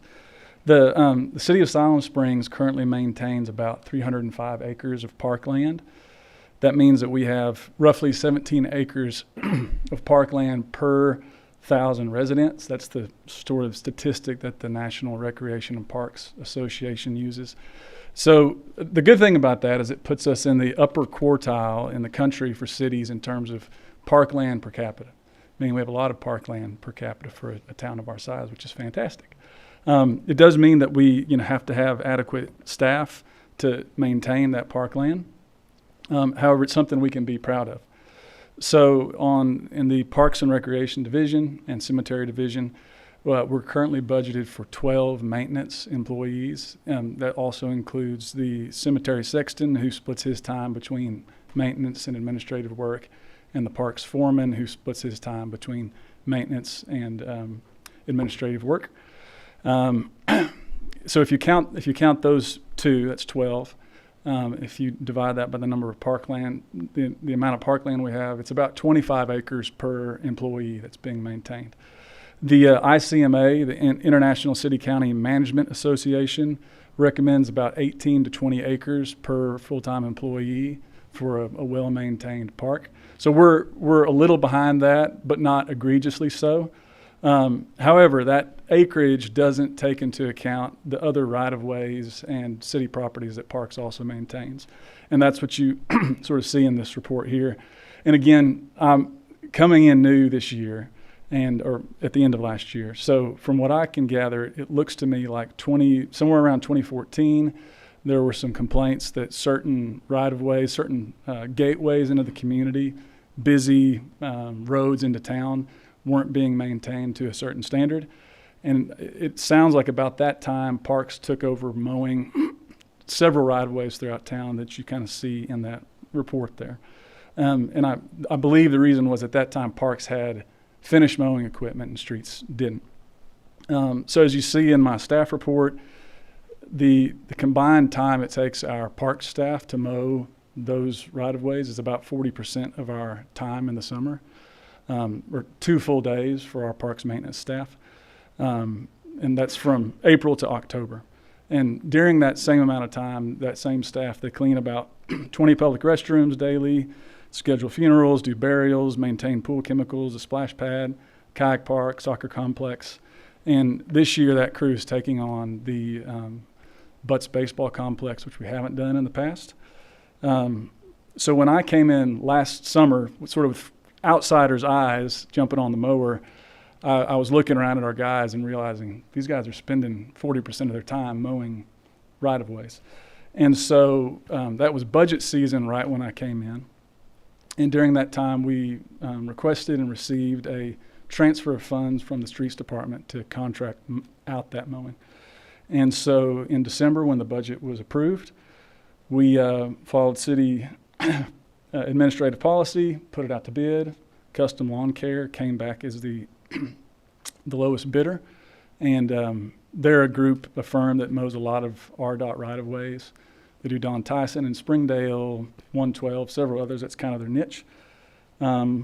So our best guess is that contracting this out buys our staff about 70 man-hours a week back on the weeks that we mow 412. And our recommendation is that you approve the contract before you, and I stand ready to answer any questions or comments you have. Thank you. Thank you, Travis.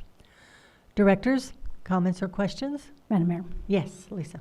Travis, what kind of grass is used in our medians? Is it Bermuda? That was what was originally put in. There's quite a bit of Bermuda. Okay. But it's a mix of grass and weeds. So, but mostly. So do we try to use any inhibitors or? Yeah, so actually next week we're going to go out and we will put out herbicide on all the medians, which will kind of kill out the cool season stuff and buy us a few more weeks until the warm season comes on. But is that not for weeds? Or is that Yes. specifically for grass, for the growth to slow the process? No, that's specifically for any cool season growth. Okay.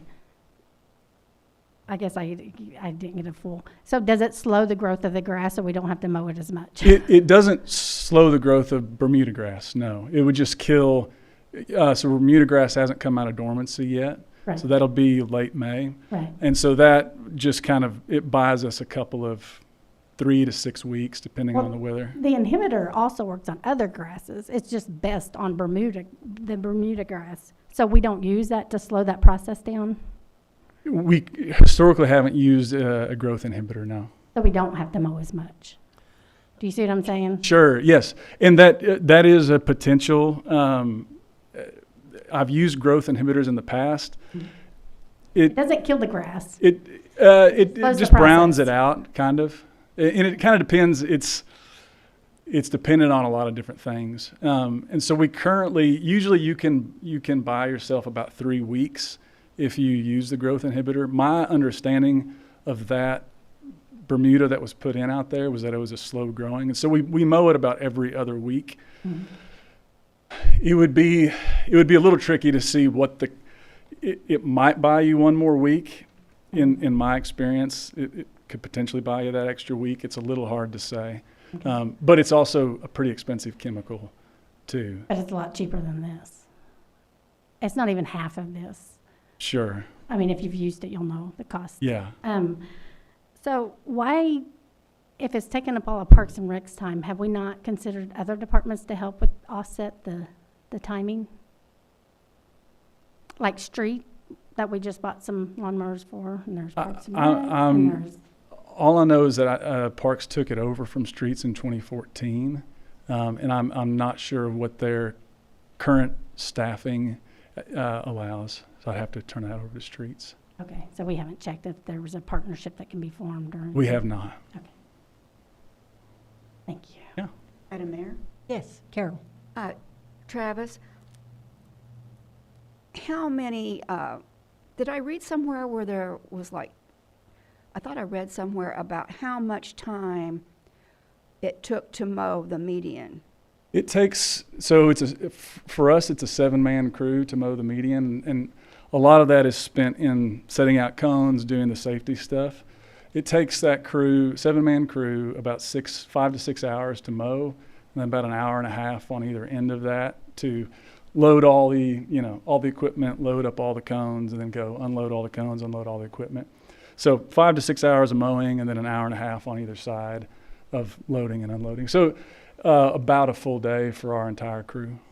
So the $77,000 contract to mow for a private individual. Yeah, so this one's $66,000. We budgeted $77,000. Right, I see that now. And so this one would be 412, Progress, East Tahlequah, Sioux Anglin, and it would be those 4. So does that even it out cost-wise?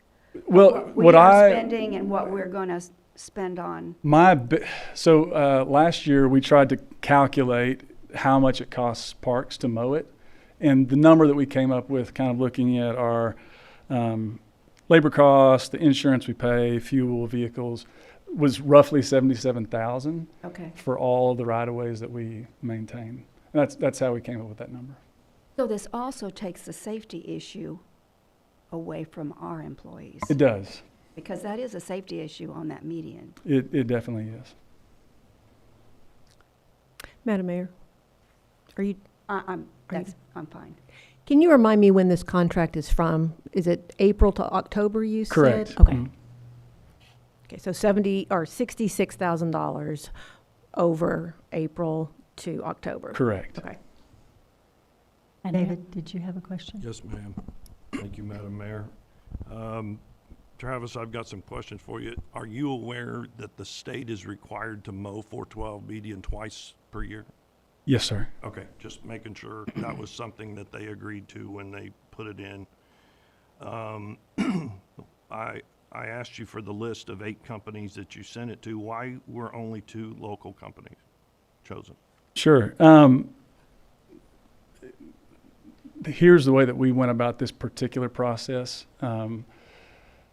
We looked at companies that had done work for the city in the past, and some of those were local, some of those were not. And then we simply went online and looked for commercial mowing contractors in the region and tried to select at least 8 that seemed to have good records. Okay. And then I had a question, since we have 2 remote control mowers, have we considered using them on the 412 medium, because it would keep people safe by using a remote control mower? I personally haven't, only because they're not in the Parks Department. Okay. One's in streets. I don't know where the other one is. It just... David, I think we only have the one remote control, is what I understood from earlier comments from staff. Oh, I thought Christina said we had 2 and one was in streets, so I didn't know. Yeah. I thought there were 2. I believe that's correct. I see her shaking her head that yes, we do just Okay. have the one. I just know last year we bought 3 Kubota diesels for $47,000, $44,000, and $39,000. 2 for the parks, 1 for the airport. We've got 38 mowers owned by the city. And I would think for $66,000, we could hire someone else to help alleviate the amount of time that's being done.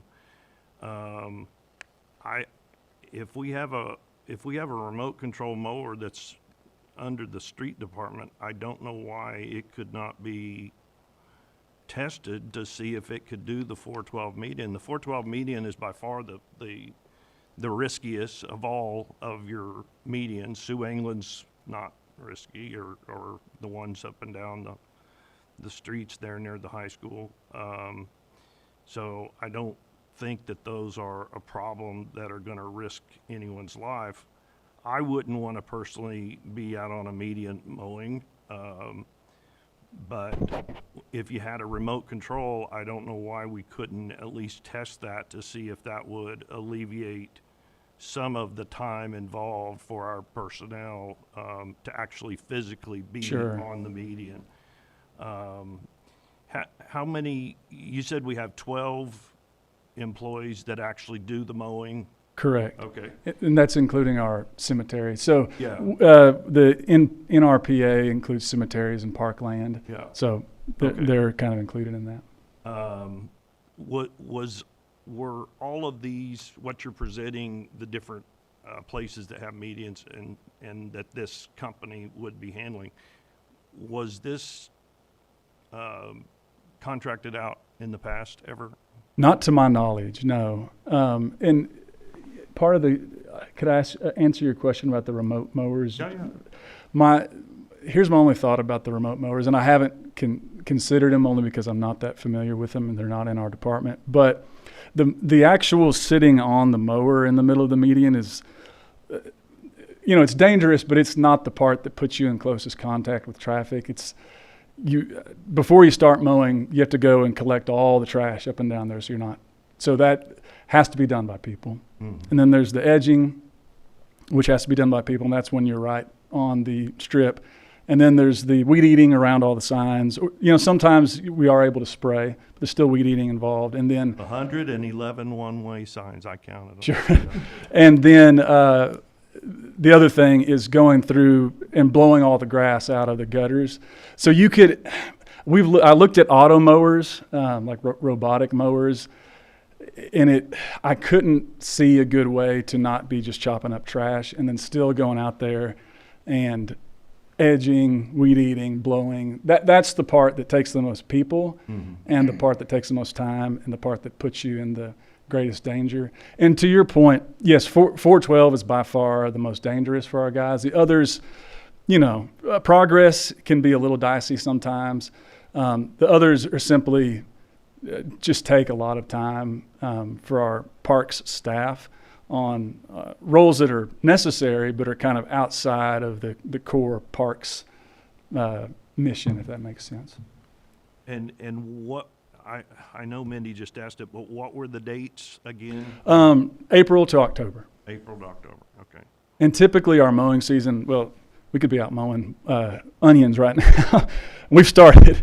But if we go out there and herbicide those medians now, it'll buy us usually until mid to late April before we really need to start mowing. When you say that approximately 2 full days, 40% of the crew's time, are you saying just on these areas here that are correct? Presented? There are a couple more that we didn't contract out. Those would be included. So that would be. So it's 2 out of 5 days. So 2 out of 5 days we're mowing either other city properties or right-of-ways. What we are contracting out here, it's not everything, but it's about a day and a half's worth, if that makes sense. But it would take a massive chunk. It would give us about 70 man hours a week back. That's by the number of employees you have, that it takes a day and a half of 12 everybody, yeah, correct. Yeah. Okay. And I think mainly it's because 412 is a 7-person job, and then the other ones are usually 3 to 4 person crews. Progress, we typically do Progress, East Tahlequah, Sioux Anglin in one day, and that's about 7 hours for a 4-person crew. And again, the mowing, it's time consuming, but the main thing is the time that it takes to get it looking the way that was desired of our gateways, which is all the edging, the weed eating, the blowing of the clippings out of the street. That's where the real time. I've never heard any complaints until last summer, towards the end of the summer, and it was on the far west side of the city near McDonald's that some of the grass had gotten higher than normal. And that could have been the case. In last summer, I think we had 4 or 5 employees. When does the state usually do it? Do they have a set time? And this could be my misunderstanding. To my knowledge, and someone who's been here longer may have to correct me, but to my knowledge, the state, if they were to be the ones mowing it, they would mow it twice a year. And so it was requested that the city mow it. Okay. So the state does not mow it at all. But if they were to mow it, yeah, they would mow it twice a year. Okay. No, I knew that was originally, when they first presented it to us, we were kind of like, well, thanks a lot, twice a summer. That doesn't really do a whole heck of a lot. But I didn't know if they still did it, if they would like alleviate at least one mow for us. Sure. From my understanding, one in the fall. We put in a permit with RDOT, and either streets or parks is mowing most of the various right of ways through town, and so we put in a permit with RDOT, and they don't come in and mow for us. When you guys do it, are you required to close a lane of the highway? It's a little tricky looking at the manual on uniform traffic control devices. It's not entirely clear. My best understanding is that has been something we've kind of done over and above what is the base requirement, just to try to keep our guys safe.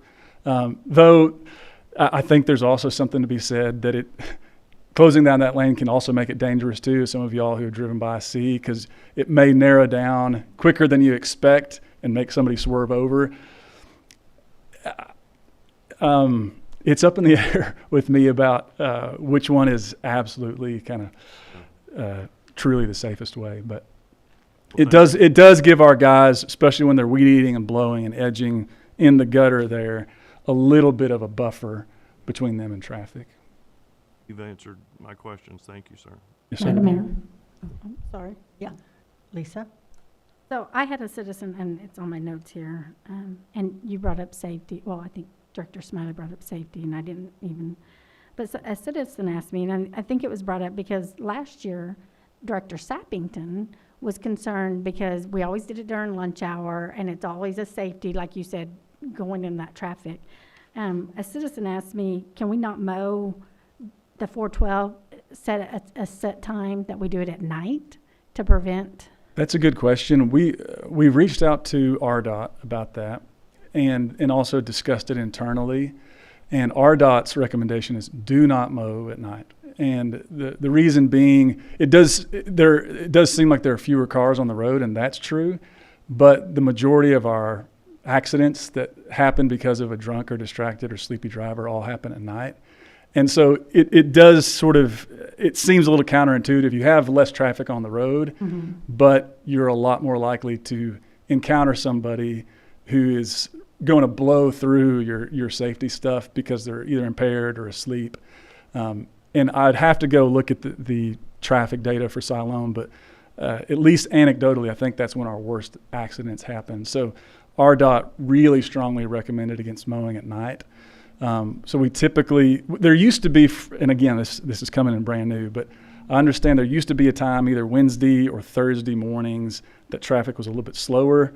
That's gone now. So we usually we've been starting first thing on Thursday mornings, about 7:30 or 8, and then it takes about 5 to 6 hours to get through that. But yeah, we have been recommended do not mow when it's dark. Because it's very well lit. I mean, we're very lucky in our community. Sure. Our 412 is very well lit, so. And that is true. And I think it's less with the lighting and more with the danger of people driving at that time of night.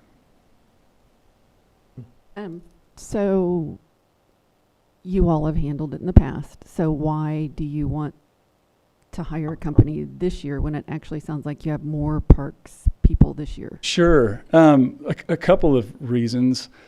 One is the safety. One would be the crew morale. The guys that have hired on to the department really care about getting into our parks and giving extra attention. And because we are where we're at right now is without the right-of-way mowing, we're sort of stretched already in what we can take care of to a standard that we really feel good about. Getting that time back to get into our parks makes our crew feel like, okay, we can really we can go home at the end of the day and feel good, instead of going home at the end of the day feeling like I just hammered down on a mower all day long and still didn't get done.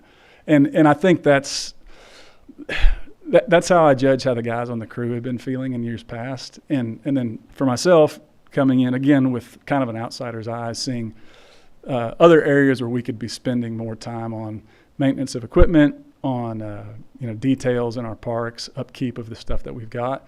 To me, getting us out of the right-of-way mowing business and into our parks creates a better quality of life for everybody and improves the parks that the guys on parks maintenance really want to spend their time doing.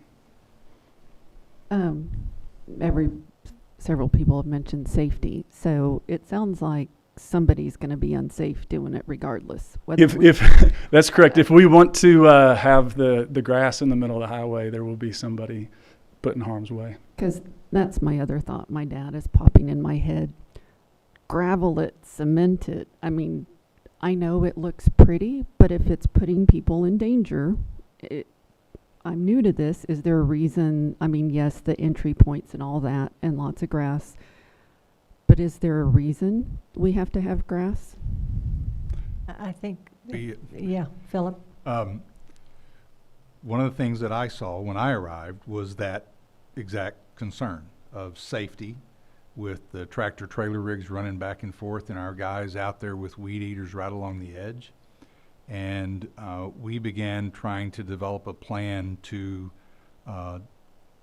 improve the safety potential of the Highway 412 median. The original plan was to provide as much decorative concrete as possible with some planters in the middle for for flowers and some of that. That was too expensive. We backed off on another plan where we would propose about a 2-foot wide stamped concrete edge so that the guys could get away from the edge, plant some trees in the middle so that there would be less grass to mow. But Don, correct me if I'm wrong, there still would be a little grass, if I'm not mistaken. And we brought that plan to the board last year, looking at doing it in 3 phases. The problem was it was $1 million plan. So my thought is make it pretty on the sides and concrete through the middle. It's a highway, and if it's that big a deal to put people in danger, I don't want to put you in danger, and I don't want to put some other company in danger either. That was the plan. I mean, putting the concrete in the middle would have cost even more than the $1 million. But the idea was to eliminate some of that potential danger. Yeah. But the direction we got was it was too expensive. Okay. So we're back here. If I may, just a couple other comments. The remote control mower that Streets has is really designed for steep slopes and boggy material. All of you received from me a couple of meetings ago a copy of the detention ponds that we maintain. There's over 35 acres of detention ponds that Streets maintain, and really that's part of why that mower is there, because it can get through that boggy material without the big tractors bogging down. Streets also, one of the reasons I understand in 2014 that Parks took it over, and even today if you look at those mowers that's on that list, Streets doesn't have finish mowers. Part of the reason that Parks took over was they had finish mowers where they could make those medians and those entranceways look more like yard grass rather than just, I mean, you know, we bought a new tractor the other day for Streets with the sidearm. That's a big, huge tractor. That's not a finish mower. Streets does the big mowing at those large lots there at Highway 59 and 412 with those steep slopes. That's where they use that remote control, one of the areas where they use that remote control. Those large fields is where they're focused more on mowing, not the finished mowing. So that's why Parks ended up taking over. And obviously Don wants to talk maybe a little bit about the median, but the idea was to try to do that. I think if we'd have done it in 16 or 17, maybe we'd have, maybe it'd only been $600,000. But today, even with a very reduced plan, it got to be very, very expensive. And so my understanding all along was, what I've always been told is that when the highway department did 412 and the widening and the medians, they wanted to concrete it. The city wanted something softer to look nice, and the highway department said, you can have it, but we're only going to mow twice a year. Well, that's not acceptable, so the city took on that mowing. And Well, here we didn't are. know they were going to put 110 one-way signs. Well, that was their surprise to us. Yeah, and that's a whole nother issue, right? But I think your question about somebody's going to be in harm's way, and I don't want anybody to be in harm's way if we couldn't do it. But I would prefer not to have a city employee in harm's way, if that's possible. So, thank you. Don? Don Clark, Community Development Director. Yes, that's what I was going to add. We got a grant to buy the first mowers for 412, and the initial plan was for us to mow them, and they came with a set of vacs to suck up the grass, but that didn't work either because it created more time in the medians, because then we had to dump them into trailers.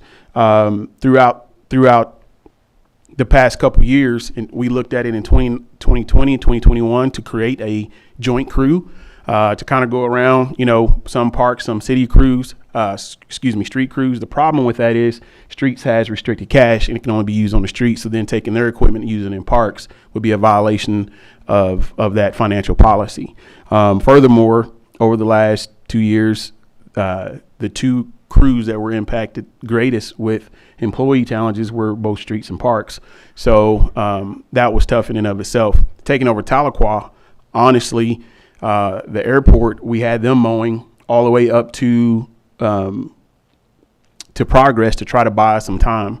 We've all have had our rear ends in a mower seat trying to get this done over time. And so when Travis came in, and we were talking about even looking at the idea of us having to take on the ball fields, we had to try to buy back time, because that's one thing we have to also, talk about, is that today that same crew's taken on 6 additional fields to mow and maintain. So I just wanted to make sure I put that into the record. But yes, Philip, you're correct. From what I understood in my time is that it was supposed to be concrete. They came back with grass, and that was the exact response we got from RDOT.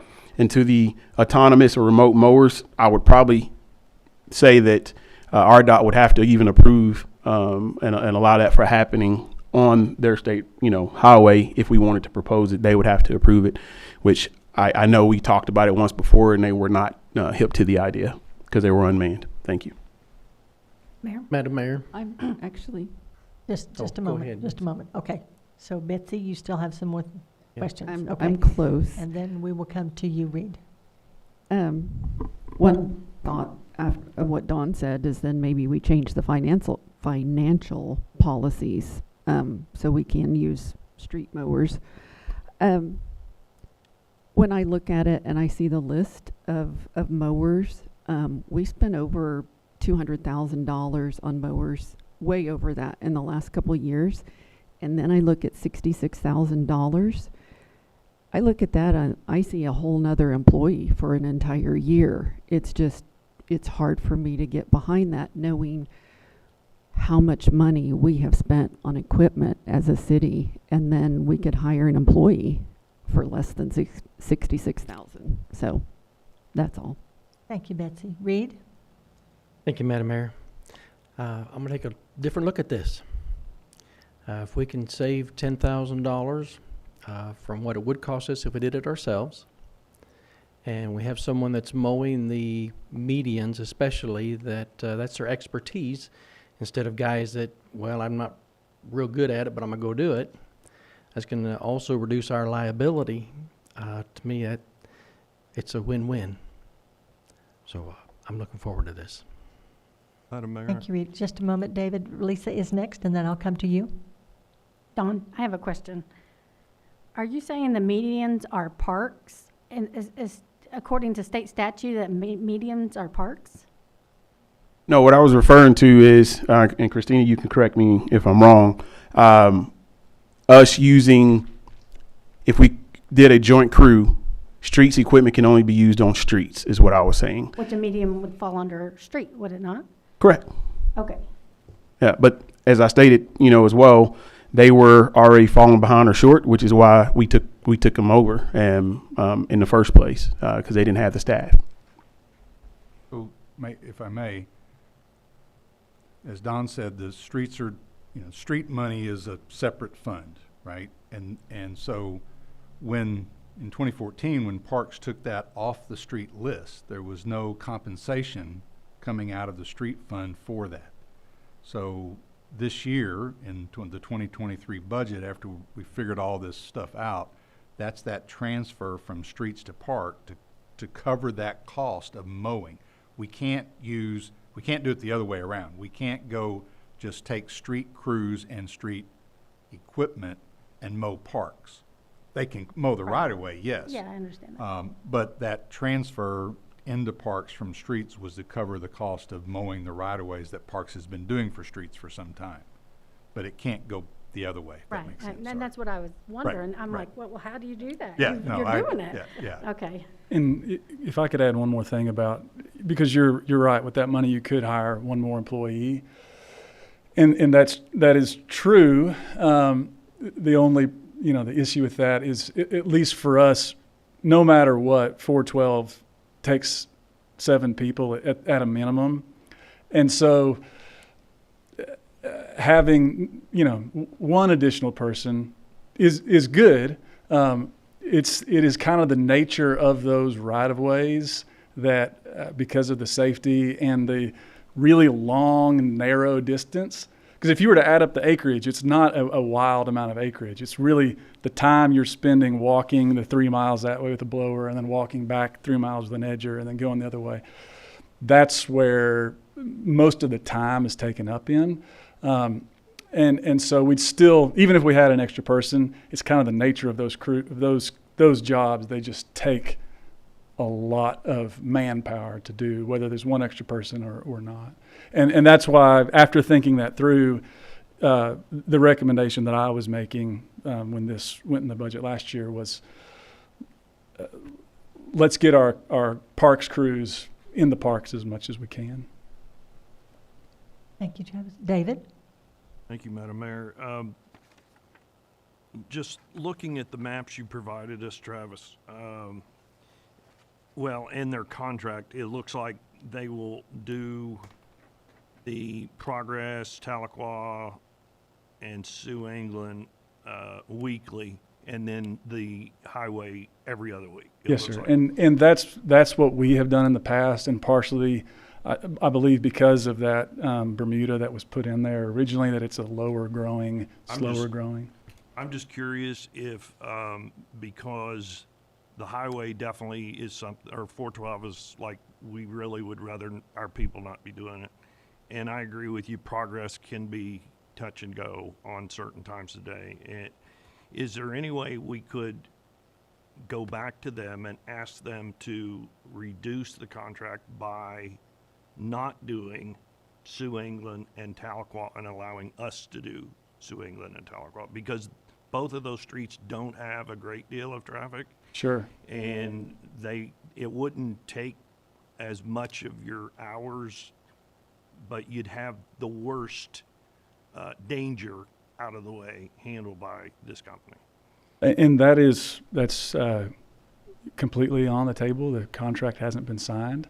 So by my understanding, we could go back and ask them to do less. The reason we have it broken out the way we do is just because of the way that those mowing routes naturally coincide with each other. and where our crews are in the city. So, for instance, the crew that typically mows Progress, East Tahlequah, Sioux Anglin, and that area, which is about 6.5 to 7 hour day. So it's basically a full day.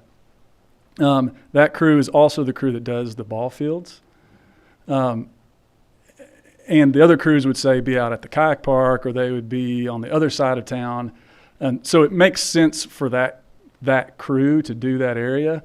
This year, that crew and all these routes have been 5-day routes, if that makes sense. You're just mowing every day if the weather holds. But that crew that would be mowing Progress this year, now they'll be mowing the baseball complex. So that gives us having all of that gives us that extra day to try to get the baseball complex on a 5-day route. Yeah, we tend to forget we've taken that on, the baseball complex, yeah. And it's not, at the baseball complex, it's a little bit more complicated. There is the mowing, but there's the daily dragging of the fields. And then you've been out there, lots of fences, lots to spray. But between the dragging of the fields and the mowing, it's pretty time consuming. Well, I was just looking at it from the high cost that has been brought up of $66,000, if there was a way to cut it by us keeping the less risky parts. That's why and that's y'all's pleasure. Yeah. It's just an option. Thank you. Thank you, David. Carol? In your opinion, Travis, is this the most economical and efficient way to do the mowing? Because I know we are taking over those ball fields. We hadn't been doing those, and now we are. Sure. Yeah, in my opinion, it depends on exactly what all factors you bring into that. So one problem on parks, at least in the past couple of years, has been employee turnover, which is extremely costly. And so we're almost back to full staff. Everybody has different reasons, but one of the things that I heard from the guys when I started on was that they really wanted to be off the highways and in the parks, and reasons for when guys left. A lot of them, I think, got burnt out, and we're always behind, if that makes sense. When you feel like you're always behind and can't do the job in the way that you really want to do it, you get burnt out pretty quickly. And so it's a little hard to say, but to be totally honest, my best guess is if you were just looking at dollars and cents, the contractor is going to be, in some cases, not in every case, but in some cases more expensive, just in those dollars and cents.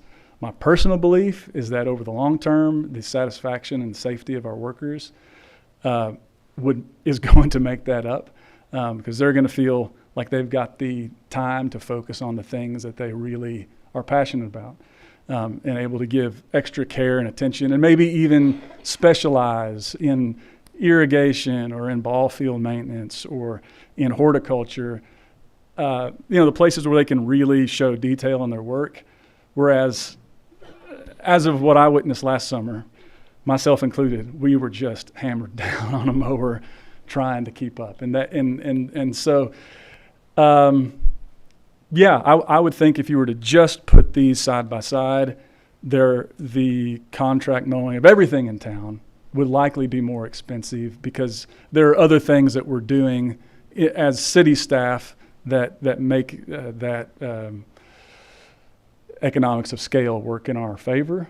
But I think at the end of the day, you're going to make up those cost savings and having less employee turnover, less burnout employees, and employees who are really taking pride in their work and able to specialize and hopefully stay longer than a year. I think that's important. I think less turnover is important. I think the number one factor is the safety, and I think it's the morale of the employee and how our city looks. We take pride in that our city is beautiful and maintained, and we want to be able to do that. And I've been always proud of how our city looks. I've always thought, though, that median was extremely dangerous, taking care of that. Not that it's not dangerous for anybody, but at least it's not the city employee that we are responsible for, that we have to worry about if we are going to contract this out. The other thing is, it's not just the hourly wage of the employee, it's all the benefits that is included in that we have to, so it's not dollar for dollar when you're looking at that. Correct. And last year, and again, to give you all a sense of scale, last year, Christina helped me look at the hours and try to factor in as much of that, our employee benefits, what's the wear and tear on our trucks, depreciation. And what I felt like was a pretty honest, conservative number of what it took us to mow all right-of-ways was that 77,000 number. And that's how we came up with that number when we put it in the budget for this year. Now, I think if we were to contract out everything, it's going to be more expensive than that. But for what we have here, that saves us the full crew about a day and a half. Again, I'm biased, but that's my recommendation. That it would be worth it. Madam Mayor. We have this equipment. I wouldn't recommend that we contract it all out. No, and that's not what I'm saying. And again, I did get a request for the mowers that we have in parks, and we have enough. I mean, we have enough mowers for all the guys that we have working. Again, it's one mower per person, so necessarily adding more guys without adding more mowers doesn't necessarily increase our efficiency. I feel like we're stocked on mowers. They get used every single day. We have 2 to 3 mowers per trailer, 3 people usually to a crew. That leaves us, we have 3 mowers that are specialized. One's for sports fields only. 2 are for slopes. 2 of them aren't, they're for the cemetery. They have big turbine blowers on them to clean out all of the leaves and pine needles and things that collect around the headstones. So basically, it leaves us, all of our mowers are in use every day during the growing season, and we usually have 2 that get swapped around because there's usually a mower that goes down for some reason or another every day with that many mowers. So you've got one to put back into service while you're fixing the next one. So at least from what I saw in our shop last growing season for the time I was here, we didn't have mowers sitting around. They were all being used. Thank you. Madam Mayor? Yes, David. Travis, because we are taking on the baseball fields for 1 year, we've just said we're going to try this out for 1 year. You've sold me, and I will support this for 1 year to try it because we're taking on more work, basically. And so you're able to justify that your guys will be, not doing this, but they'll definitely be doing something else. Sure. And so you've convinced me, and I appreciate it. I think it'll be a good, basically almost like a trial experiment to see if it's going to work. Sure. Madam Mayor. Yes. And to tag on that, I do think I think it's going to be more work than perhaps any of us understand with taking care of the ball fields, because it's not just a one time a week mowing, most likely. Especially when we have rain, that's going to delay some mowing, but then the grass is going to grow faster, so it's going to increase the number of times we're going to have to mow. And so, yeah, that to me is definitely a reason to look at getting some help this year, and then having your guys focus on parks. Anyone else? Those coaches will be calling you, and you just say, call Chris Shimmer. Okay, we'll do it. So if not, then I would ask if there's anyone in the audience that would like to address this right-of-way mowing contract. If there is not, we'll come back to the board. No further comments or questions. I would ask for a motion to approve the contract for the 2023 right-of-way mowing. So moved. Second. We have a motion and a second. Roll call. Wiles. Yes. Hunt. Yes. Rissler. Yes. Allen, Yes. Carroll, Yes. Blair, No. and Smiley. Yes. Motion is approved. Next is our ordinances. Ordinance. And before we move into that, we have been here a little while, so we will take a 5-minute break and we will reconvene at 5 till 8.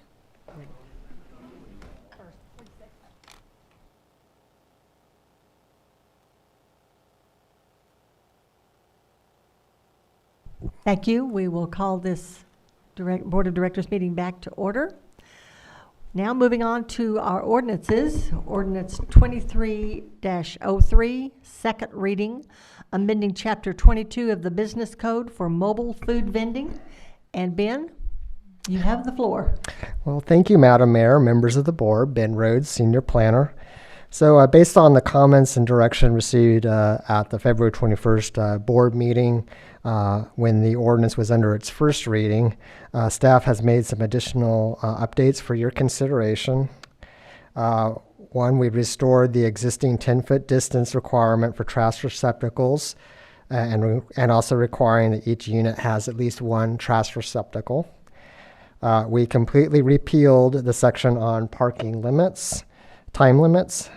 This applies to mobile vendors whether they're located in a food truck court or in a separate private parking lot.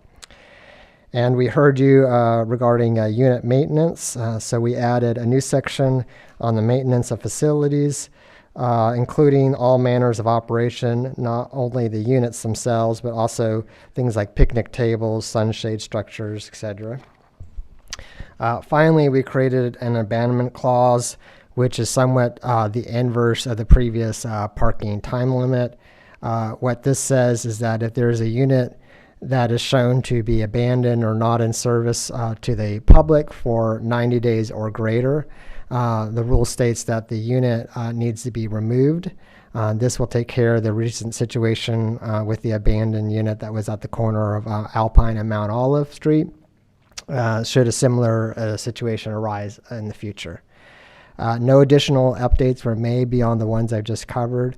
Staff recommends approval of the ordinance with the presented updates, and we're available for any of your questions. Thank you.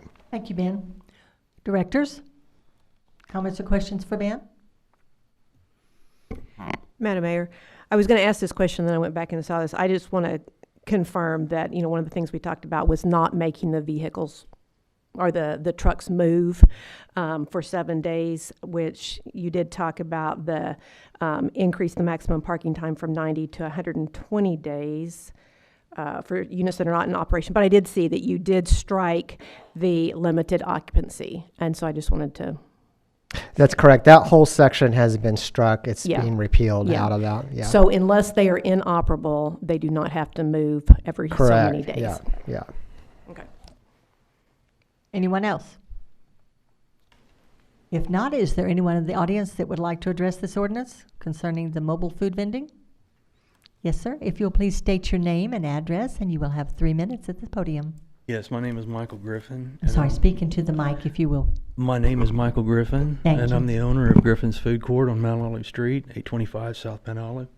And we were a little concerned about our vendors happening to move out, but I guess it struck out, right? Yes, Correct? sir, that is Okay. correct. It was meant to be a food court for food vendors, and that's their business. Okay. Yes, Well, sir. Thank you very much. Thank you. May I ask a question? Yes, yeah, Michael. Hey, I just wanted to make sure, because this isn't my business, are there any issues with the way it's written now? Is there any other concerns you see? Well, let's see here. My concerns is, no, we have the vendors that are there. They're they're centrally located. They've made routes there. People know to where to go get the food. Their food, their particular food and stuff like that. It has been a rough road because we were the first ones, and the policy was not written yet, so it's been a kind of a back and forth between the state of Arkansas, the city of Siloam, and stuff like that. It has been, and it's still ongoing. We had put in natural gas to eliminate the danger of moving and unloading propane tanks. Propane is very volatile, but we had an issue about the picnic tables being occupancy and nobody allowing us to allow our vendors to safely hook up to a natural gas meter and not have to move propane tanks and stuff like that. So we thought it was a little unfair because we spent money to get all those utilities put in and stuff like that. Now we're at a road to where it's going to take initial serious investment to put up a public bathroom for the public. I mean, we spend a lot of money up there. So there are just a few minor hiccups that I don't think that bathroom will be built this year with interest rates the way they are and stuff. So it's something that I could ask this planning commission again to look at it again and see if we could make it safer for my vendors. So other than that, it just takes time to get financing together to grow more and provide a better atmosphere for people to come up there and eat and maybe sit at a picnic table and take some time and not be in such a hurry to leave. So, yeah. Thank you. Yes, ma'am. Thank you all. Madam Mayor, I was just Yes, going to say, David. Michael, just letting you know there is one more reading. There'll be one more reading at the next board meeting, the third reading before it's put into place. So if you have anything further, you can. Well, I'm just saying you have 2 more weeks if you have anything else you wish anybody to know. Thank you. Anyone else? Yes, ma'am, please. Yes, thank you. Sorry, it's a little short. And your name and address. Okay, good evening, Mayor and Board. My name is Macy, and 101 Alpine and Mount Olive, and I'm the owner of the Comfort Agro. And some of you may know, some of you may not know, I'm also Kevin Yang's mom. And last year, me and my husband and have been to a hardship. Last year, we did not operate for the whole year. My husband was blind for 5 months, and after he got all his surgery, thank God, he'd be able to see again. It's a miracle, went to see again. And then after he see, and then I went to a surgery, so we won't be able to open. Where we are getting ready to reopen, and then I went to a surgery. And then after the surgery, we ready to open again, and then our house burned down, so we lost everything. And we won't be able to open last year. So, well, I think the board and the city of Siloam be very patient with us, and we're understanding that, we don't require to move the food truck anywhere because we have nowhere to move, and then we have no equipment to move the food truck. So I thank you for the city of Siloam. I just saw that there's a policy that every 120 day, we have to move the food truck. And I spoke to a couple of the food truck that some of the food truck meant to build to move around, but some of the food truck won't be able to move around.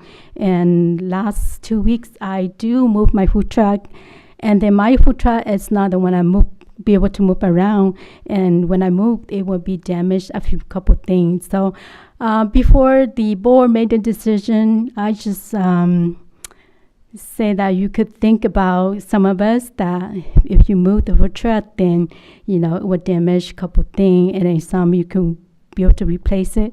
Some it would be very expensive to replace it, and so those people like me don't have the car, don't have the equipment to move it. So thank you to my landlord, to Gallon Junk. They be able to move the food truck for me and then bring it back. So before we made the decision, for the board to make the decision, I want you to think about some people like me, so we don't have to move the food truck if we be able to operate it, the year round. So I was being there for how many years? Almost 9 years. Thank you to the city of Siloam. I'm proud of city of Siloam. I have no problem, no thief, nothing. Every time I left the soda machine outside, someone would take a soda and someone would leave the money inside the machine. So I'm very proud of the city of Siloam. It's been a very nice city, and then the people are very good. My second question is for the bathroom. I don't have the photo bathroom, but my landlord also have a bathroom. So my question is, can we use that as a bathroom for the customer and for the employee? So that's my question. So thank you for your time. Thank you. And Ben, or Don, you have, okay, thank you. Don Clark, Community Development Director. So the restrooms are only required for food truck courts, and that is a state plumbing code along with the gas as well. So for Mrs. Yang, it would not be a requirement. Thank you. Or any owner of one individual food truck on a private lot. Madam Mayor? Yes. And just one more question. I think she was still concerned about moving the truck, but we are recommending that be struck from the regulations. Correct. Correct. Correct. So the truck will not need to be moved, are there? As long as they're operational. In operation. So, right, exactly. So if your food truck is in operation, then you will not have to move it. If it's in operation.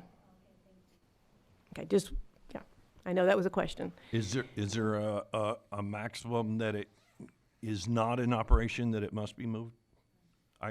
The section up there is the 90 days. 90 days, yeah. So, correct? That's correct, yeah. So if they park it and it's just not used, open to the public, and it sits there for 90 days, then they would be required to move it.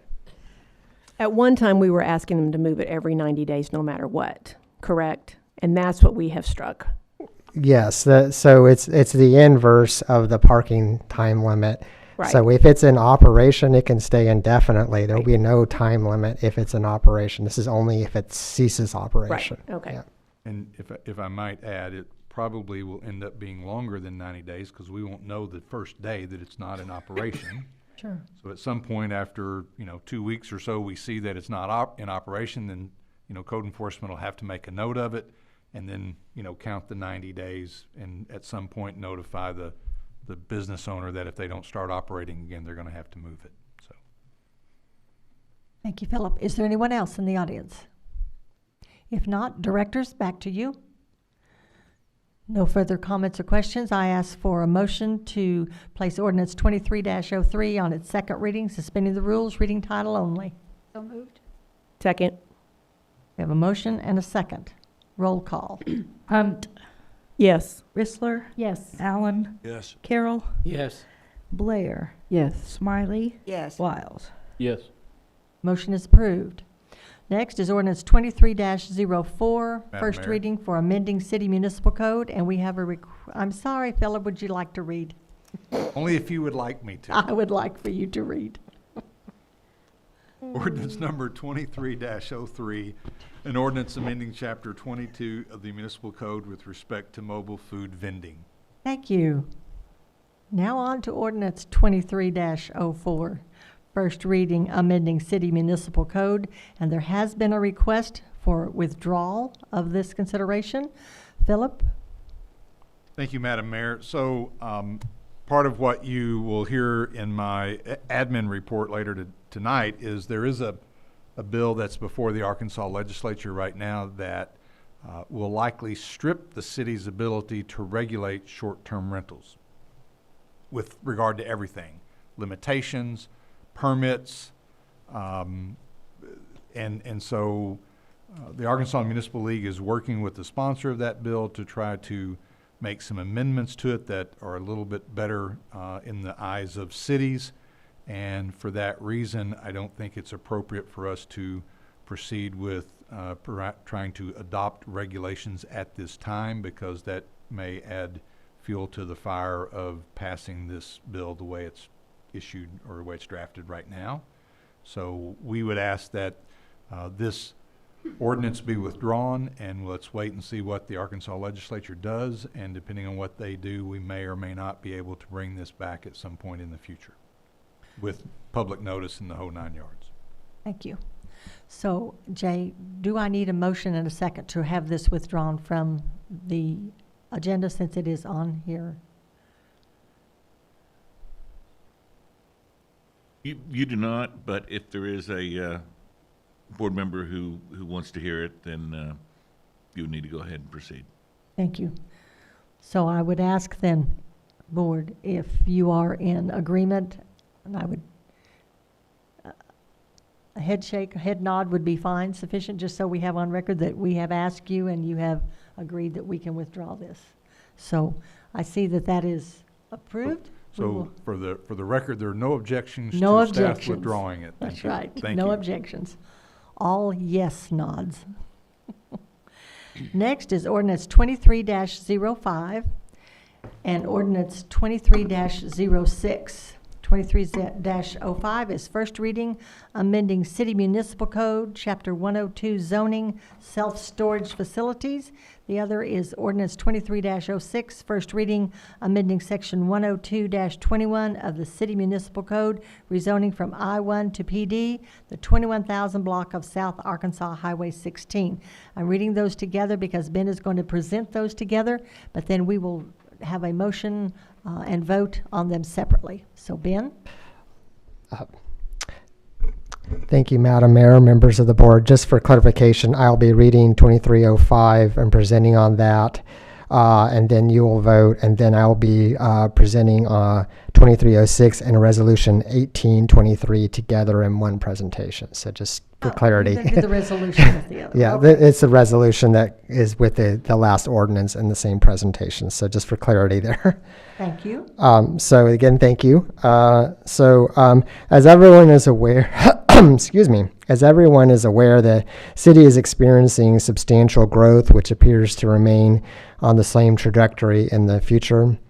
And with this growth, there's been an uptick in the request to construct self-storage facilities, which have been in high demand as more people move into our area. As of now, these facilities are lumped into the general commercial services, which would be a use by right in the C2 zone.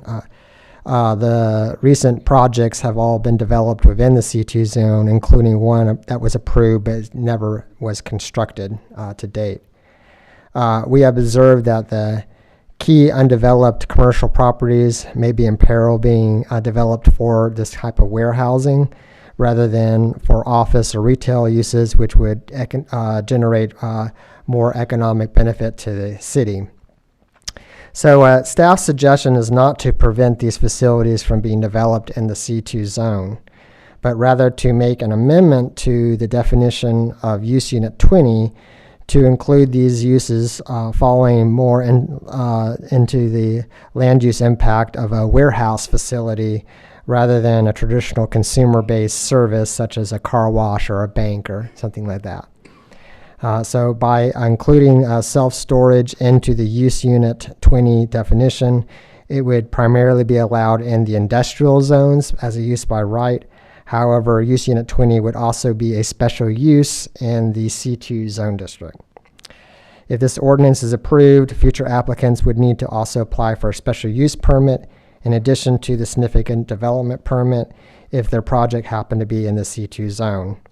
As you know, special use reviews provide an extra level of review, such as if the proposal is within the neighborhood context and fit within the area how it's being developed.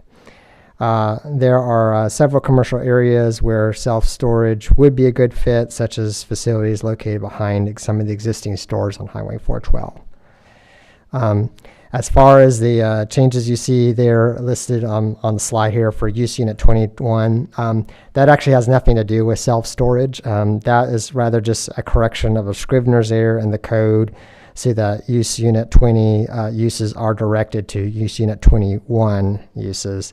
That 19 there refers to antenna towers. It has nothing to do with these two use units. It's a typo. It just needs to be fixed. So in conclusion, staff and the Planning Commission are recommending approval of the code change as presented, and we're available for any of your questions. Thank you. Thank you, Ben. Directors? No comments or questions. Is there anyone in the audience that would like to address ordinance 23-05? There is not. Then directors, I will come back to you. Do I have a motion to place ordinance 23-05 on its first reading, suspending the rules, reading title only? So moved. Second. Have a motion and a second. Roll call. Chrysler, Yes. Allen, Yes. Carroll, Yes. Blair, Yes. Smiley, Yes. Wiles, Yes. Hunt. Yes. Motion is approved. Philip? Ordinance number 23-05, an ordinance amending Chapter 102 of the Municipal Code with respect to consumer self-storage facilities. Thank you. Now we will move to ordinance 23-06, first reading, amending section 102-21 of the City Municipal Code, and also consider resolution 18-23, the significant development permit for the 21,000 block of South Arkansas Highway 16. Ben? Yes, thank you again, Madam Mayor, members of the board. So before you for your consideration is a rezone of a strip of land resulting from a recently approved lot line adjustment. The request is to rezone to PD plan development from the I-1 zone. The lot line adjustment did not automatically shift the zoning when the line was shifted, hence the request to clean up the property so the lot has one zone for the entire property. This is occurring at the 21,000 block of South Highway 16. And of course, as the mayor had stated, I will be making the presentation for this as well as the first resolution on today's agenda, which is all occurring on the same property. The resolution is for a significant development permit, and that's to construct a 126-unit multifamily project on 14.09 acres. This was approved by the Planning Commission on November 8th, 2022, but was withdrawn by the applicant prior to review by the board because the applicant wanted to rework the design of the project to better suit their needs after some cost overruns. So with that, I'm moving on to the second general area map. This is the map that shows where the significant development permit is happening. And then here is the survey, which went going back to the rezoning request in particular. This was that lot line adjustment I mentioned earlier. So the area that we would be considering for rezoning is just that area in the red, because that lot line just shifted down and the zoning didn't shift with it. And so that's essentially what's happening there. So along with any rezoning request, we always show you the future land use map. And as you can see, this is indicated as industrial. So when the main lot was annexed into the city last year, the old future land use map that was for the 2030 plan was still in force, and it had suggested that that property be residential. As this is merely adding just a strip of land to match the lot to PD, staff feels the exception should be made to allow PD for this little strip, even though it does say industrial on our current map. So moving on to the area, this is just that little area that would be rezoned, just a little strip of land there. And this is facing north. You see Foxtail subdivision being built and in the background there. And furthermore, I wanted to point out that the annexation had a density cap as part of the customized requirements submitted with the PD zone. The original cap was for 132 dwelling units for the entire lot. Since this lot was enlarged in size with the recent lot line adjustment, we want to ensure that the new PD zone strip does not automatically increase that previous 132 dwelling unit cap. So the ordinance states that no additional dwelling units are allowed on that 1.8 acre strip, which preserves the original housing density cap for the whole lot when that property was annexed in as PD. So here is the site plan, some key features to point out. So the dwelling units are these larger boxes right here with access that would be coming in off of Highway 16 with an extension of Keck Road going back to the west. There also are individual self-storage facilities. This is not what I would call a consumer-based facility. It's strictly just for the residents in the apartment complex for their use for storage. It won't be open to the general public. As I mentioned, the applicant does propose to extend Keck Road across the far northern side of the property with 2 proposed drives that will connect to that road, as you can see here and here. Let's see here.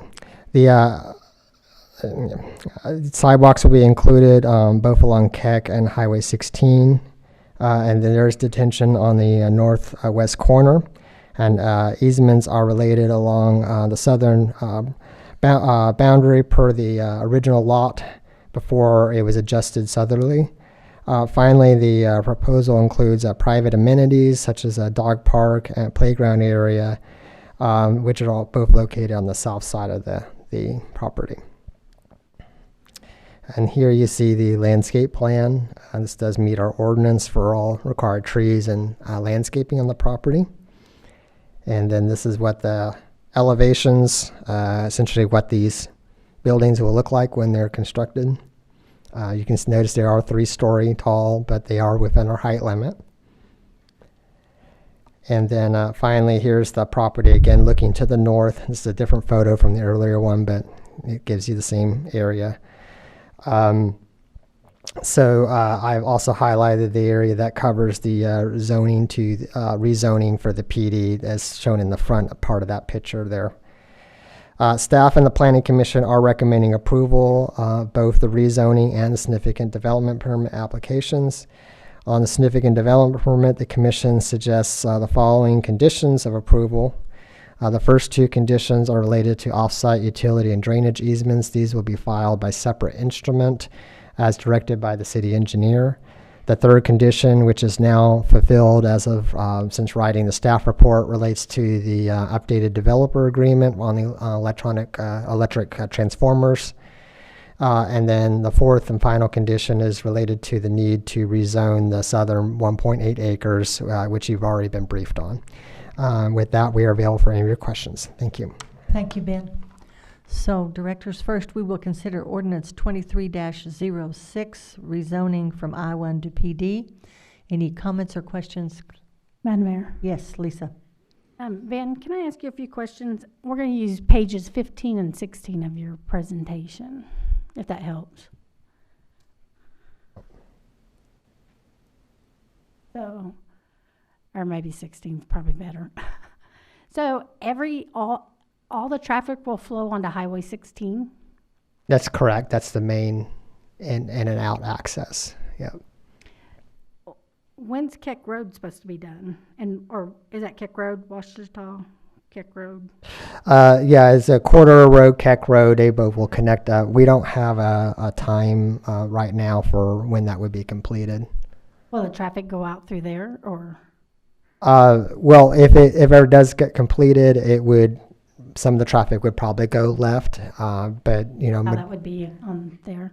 Yeah, so this is the access will be going out onto the Highway 16 here for all the units. This is just going to be a dead end. It won't carry on past that. Okay.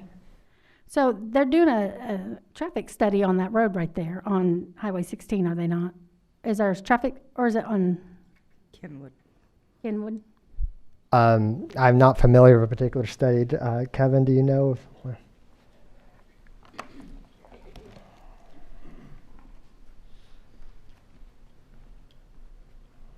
Thank you. Kevin Moore, city engineer.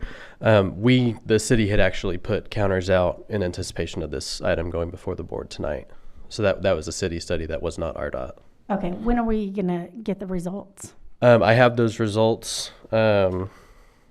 So Highway 16, updated traffic count, 3,226 vehicles per day. And then Kenwood Street, east of Highway 16, 1,990 vehicles per day. West of Highway 16, 3,800 vehicles per day. So what is this gonna do for the traffic flow on Highway 16, adding that they go out through there? So they're adding 922 vehicles per day as part of their proposal, estimated vehicles per day as part of that proposal. So that'd be about a 1/3 increase.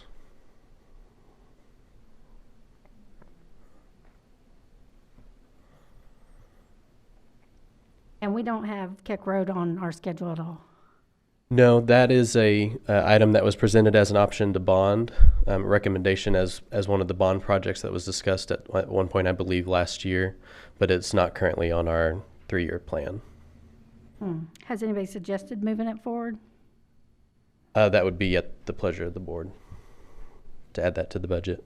No, nobody's suggested so far. No, I don't believe so. Okay. All right, thank you. Thank you. Thank you, Kevin. Anyone else? Madam Mayor, Indy? on the question about Keck Road, so Keck would go north of this property. It would run east and west, but north of the development of the complex. That's correct. This, I don't know if you can see it on here, but this whole part up here, that is an extension of Keck Road. So Keck Road carries on this way. Right. And So then Quarter would come in eventually. That's Quarter, currently that's Keck is only on the east side of 16.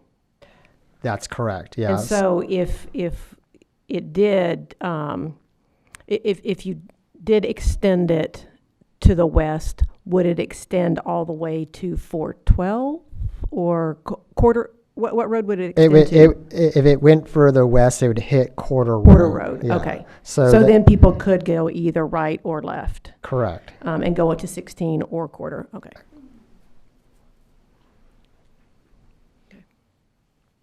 With the idea of maybe reducing some of the traffic onto 16. That would probably be so. And while we're talking about, just one more reminder, I know every time we bring up a development along 16, I talk about sidewalks and sidewalks eventually going all the way to 412 because there are so many people that walk along there and that road is still relatively narrow. And I've just had citizens comment on the danger there, so. Yeah, there will be sidewalks along this section here of the frontage of the property as well as along up here. And then, of course, with the development of Foxtail to the north, there's sidewalk on that side. Connect. So, yeah, so it will all eventually connect. It's just really waiting for the development to happen because we require all the development to put sidewalks out in front. Yep. Madam Mayor. Yes, Lisa. Ben, when is this expected to, if it goes through everything, when is it expected to be built and completed? I don't have that information, but my guess would be sometime probably over the summer they would start breaking ground. But I have not been told specifically when they would actually break ground on the project. Okay, if we extended Keck Road, the property, what all is going on? Is there any development plan for the rest of that Keck Road? Nothing's planned that I'm aware of. There's been a few conversations, but no formal submittals or anything like that on the property. You mean towards the east, like this direction? I'm not sure. Yeah, that way. Yeah. So yeah, there's not there's not any plans for anything that I'm formally been presented to the city at this time for that area. So when you were talking earlier about doing Keck Road, you were talking about going to the right and not the left. Correct. Yeah. So this is the connection that if the city would want to pursue, it would be connecting over to Quarter Road. Do you know how far that is from that to the Quarter Road? I don't know if I have that figure right in front of me. I'm just trying to see if there's a... Ben, I think Kevin is behind you. He may have that. Yeah. Madam Mayor, before Ben leaves, to help Director Ressler in the timing, significant development permits are valid for 1 year. And so if they don't start construction within that 1 year time period, that approval expires. So timing, they could start tomorrow, theoretically, if they have a building permit, or they could wait a year, but it'll likely take a year to build that subdivision from whenever they start building. Okay. But it could be a year, it could be 2 years. Yeah. Yep. And it goes back to like Director Hunt was saying, we're putting a lot of traffic on that road. We keep approving, and we're putting a lot of traffic. And like she said, there's kids that walk on that road, and there is no sidewalks, and it's very narrow. And so I was wondering if we were going to finish off Keck Road going the other way and put some of that traffic going toward Quarter Road. And I would submit that, subject to this approval and subject to that, moving forward, that the city's going to have to seriously look at building that extension. Philip, if I could ask, I know Highway 16 is a state highway. Yes. Have we had conversations, or have we had any feedback from the state on any plans for Highway 16? As you know, we met with RDOT about a year ago. Mm-hmm. And at that time, RDOT indicated that, and Kevin, you can help me here, but RDOT indicated that they would do a traffic study at the intersection of Highway 16 and 412 for the purposes of trying to determine if Highway 16 needed additional turn lanes as it connects to 412 to match up with progress. And I think a couple of months ago, we sort of rattled their chain and said, hey, did you ever do that study? And they said, oh, yes, we did it, and we're finalizing the cost right now. And so they came back, and I think it was $3.5 million is what they decided that the cost to widen 16 at 412. I don't believe they were talking about extending lanes too much further south on Highway 16. Is that, do you know? Yes, certainly not this distance. Okay. So it'd Yeah, be well, a couple but even, yeah. not even, I mean, other Few than hundred just feet. improving the intersection. We discussed with them the fact that, they have a program called their Intersection Improvement Program, and they informed us that we no longer qualify for their Intersection Improvement Program because the feds have changed our designation to urban from an urban cluster. So now we have to go through, it's a long drawn-out process. We're not rural, so we don't apply for, we don't get rural monies. Historically, we weren't urban, and we were an urban cluster, and there was no money for urban clusters. And you had the ability to go after, like Gentry did, to go after their Intersection Improvement Program, IIP.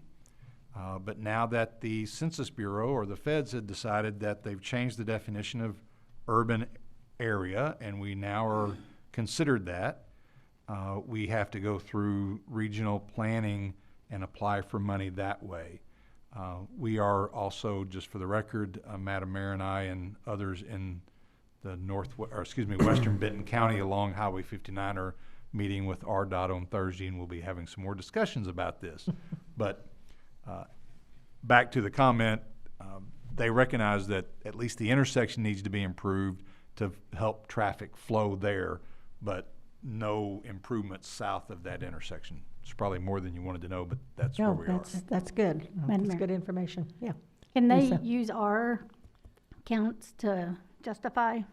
Our counts, and Kevin and I haven't had a chance to speak on those counts yet because he just got them in, but our counts are, we did that stealth radar to try to get some numbers to see if we could go to RDOT and argue that they now do their traffic study warrants to see about intersection improvements at Kenwood and 16. And so I don't know if you're ready to speak to that or not, but I don't know what those numbers show yet, but. Yes, thank you. I believe those numbers show that it's still lacking. I would suggest studying it again once Somerset and Grandview and some other developments like this and Foxtail Village have fully built out, because I think at that point we would likely have the traffic that we need to warrant maybe a signal at Kenwood. I think if we're going to have so much trouble with the state, I think we do need to consider Keck Road, because that is getting dangerous, and our citizens are priority, and so we need to protect them. The internal discussions recognizing that if this gets approved, we're gonna have to start thinking about Keck Road. There's no doubt about it, and make that extension and figure out how to make that work. And to answer your previous question, it's 1,900 feet from Waukesha to Highway 16, and their proposal includes that 2/3 width street improvement for 980 feet of that. So they're covering about half of it with this project. Oh, okay. Yeah. Madam Mayor, Yes. is there a plan for that tree, that area of trees between the subject property and Foxtail? Ben? Just because this image is for the rezoning, so the development will be in that trees area. Yeah. Yeah. Okay. Yeah, so this is just for the I thought rezoning. the development was Yeah. below the subject So- property. Okay, so are there any plans for any of the streets in the Foxtail division? Would they potentially come south to Keck Road if it were? No, ma'am, because those are all dead-ended with a separate street that's in Foxtail, so they're not tying in directly to Keck Road. You can kind of see that. It's really hard to see from the, I don't know if I can zoom this in, but I can't. But there are houses on either side of that street, so they're not tying into the new street that's to the south. Yeah. There is one connection. I would be remiss to not mention that does come out there. So that does connect, but the rest of it would not. Yeah. So that could potentially connect to Keck if Yeah, we. yeah, they're. Keck. Does today. Yeah, it does today. Yeah, so Foxtail has a little bit of Keck coming out, and then it comes in to the development, and then this development would finish out another 900 something feet per the plan. Potentially, two developments could benefit somewhat from Keck being extended. Yes, I would say so. I mean that there is also a connection out on here to I believe that's Quarter Road that goes up north there. But yeah, it would certainly help for the overall connectivity to have additional connections through there. So. Thank you, Ben. So is there any other questions, directors, concerning the rezoning? If not, I would ask if there's anyone in the audience that has any questions or comments on the rezoning of this property. If there is not, then directors, do I have a motion to place ordinance 23-06 on its first reading, suspending the rules and reading title only for the rezone? So moved. Second. We have a motion and a second. Roll call. Allen, Yes. Carroll, Yes. Blair, Yes. Smiley, Yes. Wiles, Yes. Hunt, Yes. Rissler. Yes. Motion is approved. Philip? Ordinance number 23-06, an ordinance amending section 102-21 of the Siloam Springs Municipal Code, City Zoning Map, rezoning from I-1 to PD property located in the 21,000 block of Arkansas Highway 16. Thank you. Next is our resolution 18-23 for the significant development permit. We have already had some discussions concerning that. Is there any other questions or comments, directors? If not, is there anyone in the audience that would like to address this significant development permit? Yes, sir. Brian McKenzie, 104 South Maxwell. I would like to rise in support of this. In our city, we have a real lack of affordable housing options. Part of my work, we have helped community members try and find affordable housing, and it is severely lacking in town. So adding a large development like this with multifamily will do a lot to help us alleviate that problem. Thank you. Thank you, Brian. Is there anyone else? If not, directors, I will come back to you. Do I have a motion to approve resolution 18-23? So moved. Second. We have a motion and a second. Roll call. Carroll, Yes. Blair, Yes. Smiley, Yes. Wiles, Yes. Hunt. Yes. Rissler. Yes. Allen. Yes. Motion is approved. Next is our staff reports, which will be the 2022 year-end financials, and Christina, you have the podium. Mayor, members of the board, Christina Patricius, Finance Director. Regarding the 2022 year-end financial statements, the 2022 budget, as amended, anticipated revenues of approximately $80 million and expenses of $74 million. Revenues came in over budget by $14.7 million, and expenses came in also slightly over budget. The main drivers of these differences when compared to budget include the following. Electric sales came in $6 million over budget.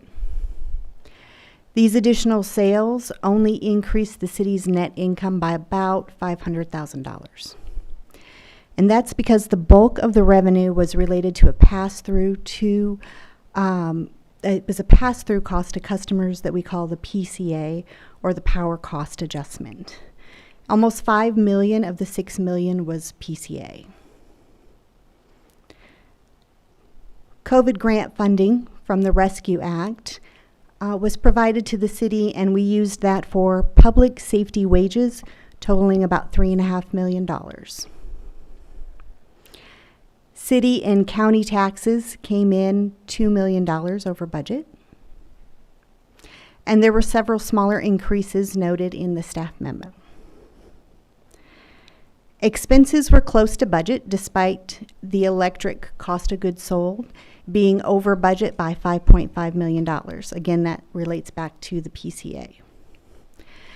The reason why we came in close to budget was because there was about $6.3 million in capital projects that were not completed during 2022 in the general fund and in streets.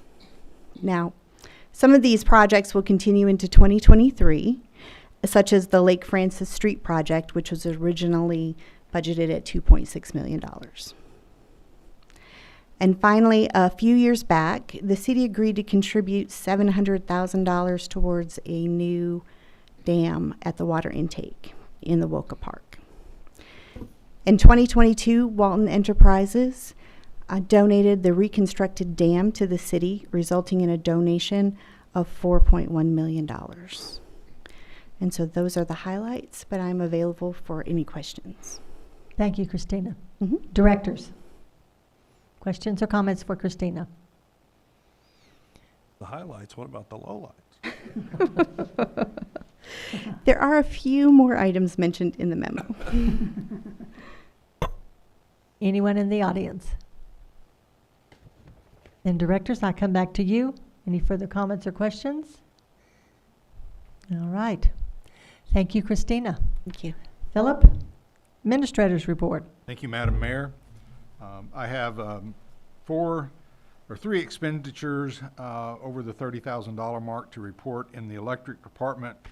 25 8-foot tall fiberglass dead-end arms, the extensions that go out, and 25 10-foot dead-end arms fiberglass, and 25 10-foot cross arms for the center mount, and also 25 8-foot cross arms for inventory, for a total of $31,575. Also in the electric department, 200 street light fixtures, $41,262 for inventory. And in the fire department, a emergency response vehicle, Chevy Tahoe, for $46,392. And then per the resolution 43-22 in the electric department, 600 AMI meters at a cost of $99,216 for inventory and meter changeout. Recently, the city clerk worked with staff to link the list of city resolutions and ordinances to the city's website. So any of you or any members of the public that would be interested in looking at old ordinances or resolutions, not just looking at what's in the city code, now has access to that on the website. So you go to the city's website, look under the government tab. on the homepage, and there's a bullet there for resolutions and ordinance. First-time users would likely need to enable the site's cookies by clicking on the sign out link and then clicking back on a link to sign back in. It's a little awkward there at first, but that would give you access to all the resolutions and ordinances of the city. I stated earlier that I wanted to give you an update on some legislative items that are going on in Little Rock. I just want to give you sort of an update on what I thought, just a half a dozen that you need to be aware of. There's a bill, House Bill 1207, called the Fast Track Permitting Bill.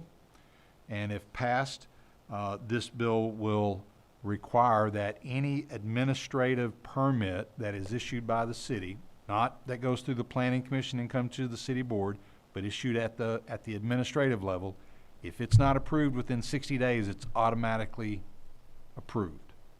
And the struggle and the problem with that is sometimes somebody might submit an application for a permit of some type, building permit or whatever it is, and we have issues with it. We have, things that they need to change. And if we give them, the notice to say, hey, this is not in compliance or you need to make this amendment, if they don't do that within 60 days, it's automatically approved. So it's a struggle. It's, again, a taking away of local control by the state legislature. So what that means at the staff level is we just have to deny it on the front end. If this passes, there's not going to be opportunities. I mean, there may be a slight opportunity, say, make these amendments within 30 days, but if you don't make these amendments, we're going to automatically deny it because we can't have it automatically be approved if it's not in compliance with building permits or what other regulations there are. HB 1370 is related to investor-owned utilities, which are not the city, but I wanted you to be aware of it because this bill, if it's passed, it would allow investor-owned utilities to move away from net metering, which is what the city did some time ago for solar. HB 1381 is a bill that would allow a little bit more flexibility in our bidding process. So currently today, when we bid, we have to take the lowest bid, right? You have to take the lowest bid, assuming all bids meet the minimum specs. This bill would allow us to look at other costs like life cycle cost. So if vendor A bids the lowest bid, but their equipment's only going to last 2 years, and vendor B bids a slightly higher bid, but we can ask them to give us the life cycle and their equipment's going to be 5 years, well, we can now take that into account, which we can't do today. So that's a positive thing, I think. HB 1399 is the online publication bill. Looking at the Herald Leader for that, see if there's a response on that one. This would allow cities to publish ordinances and financial statements online rather than in a newspaper. Historically, cities are required to publish those items in a newspaper. It doesn't require us to do it online. It allows a city to do it online. Historically, Siloam Springs spends probably about $16,000, maybe closer in some cases more than that, a year in publishing ordinances in the classified section of newspapers. HB 1469, and I found this one interesting. In talking to the Municipal League, this is driven by some of the legislatures who want to get the candidate filing periods in municipal elections all on the same dates. So if this bill goes through, HB 1469, it would standardize those filing periods for all municipal elections, and for the city administrator form of government, it would eliminate the primary in August. Everybody would be on the ballot in November, like all the other forms of government, and then if there's a runoff, it would go to the early December, like most other forms of government. The SB 81, we just talked about that. It passed the Senate, but I heard today it failed in the House Judiciary. You heard a gentleman earlier tonight say that he thought it was going to be refiled somehow, some way. I'm hearing different stories coming out of Little Rock, so we'll just have to wait and see how that one happens. And then the last one that I was going to report, and we've already talked about it tonight, Senate Bill 197, which would basically eliminate a city's right to regulate short-term rentals. And what this bill would do would allow anybody and everybody to turn any house, any investment property that's residential into a short-term rental. It's being proposed as a property rights bill, but I believe that your property right in being a resident of a, let's say, a single-family subdivision or a resident of a townhome development, you bought into that believing that all your neighbors were, 24 hours, 7 days a week, 52 weeks a year neighbors, right? You didn't have different neighbors every year. And this bill is coming out of, I think, because of something that Bella Vista did when they went through and drafted their short-term rental regulations. But this bill would completely eliminate any city's ability to regulate short-term rentals in any way, shape, or form. So I wanted you to be aware of all those as they will continue to track them as they go through the process down there in Little Rock. The last thing, Madam Mayor and Board, I wanted to commend, where'd the police chief go? I wanted to commend the police department. They received their reaccreditation today. So they've there he is coming in now. Congratulations. Accreditation is not an easy process, and they've been going through the reaccreditation process. So congratulations to the police department. Madam Mayor, that's my report. Thank you. Thank you, Philip. Congratulations, Chief. I see that it's valid through March of 2024. So do you have to do this reaccreditation starting in 2024? Three. All right, thank you. So with that, we will move to the director's reports. And David, we are going to start with you tonight, and Mindy, we will end with you. Okay. Thank you, Madam Mayor. I wanted to thank Kevin Smith for his comments on the baby box. Thank you, Kevin, for bringing that to our attention. Kevin Williams, I don't know what I said. I'm sorry. Santa. It's not like he's not lived here his whole life, and I'm sorry about that. But I think that was brought forth by the sisters, Sylvia and Lori, about working with the fire department, and I appreciate them wanting to help give the public assistance to provide something that's very important. And I do think it is a very good topic for us to look at consideration for more through the city. I think it's a good idea. Thank you, Stacy and Main Street, for keeping the board more updated. Abby did a good job when she was here, and we appreciate you all keeping us more informed by being here. Thank you. And then, Madam Mayor, before we adjourn, I'd like to make a motion for an executive session. Thank you, David. So do I have a second for that motion for executive session? Second. We have a motion and a second for an executive session. Roll call. Blair. Yes.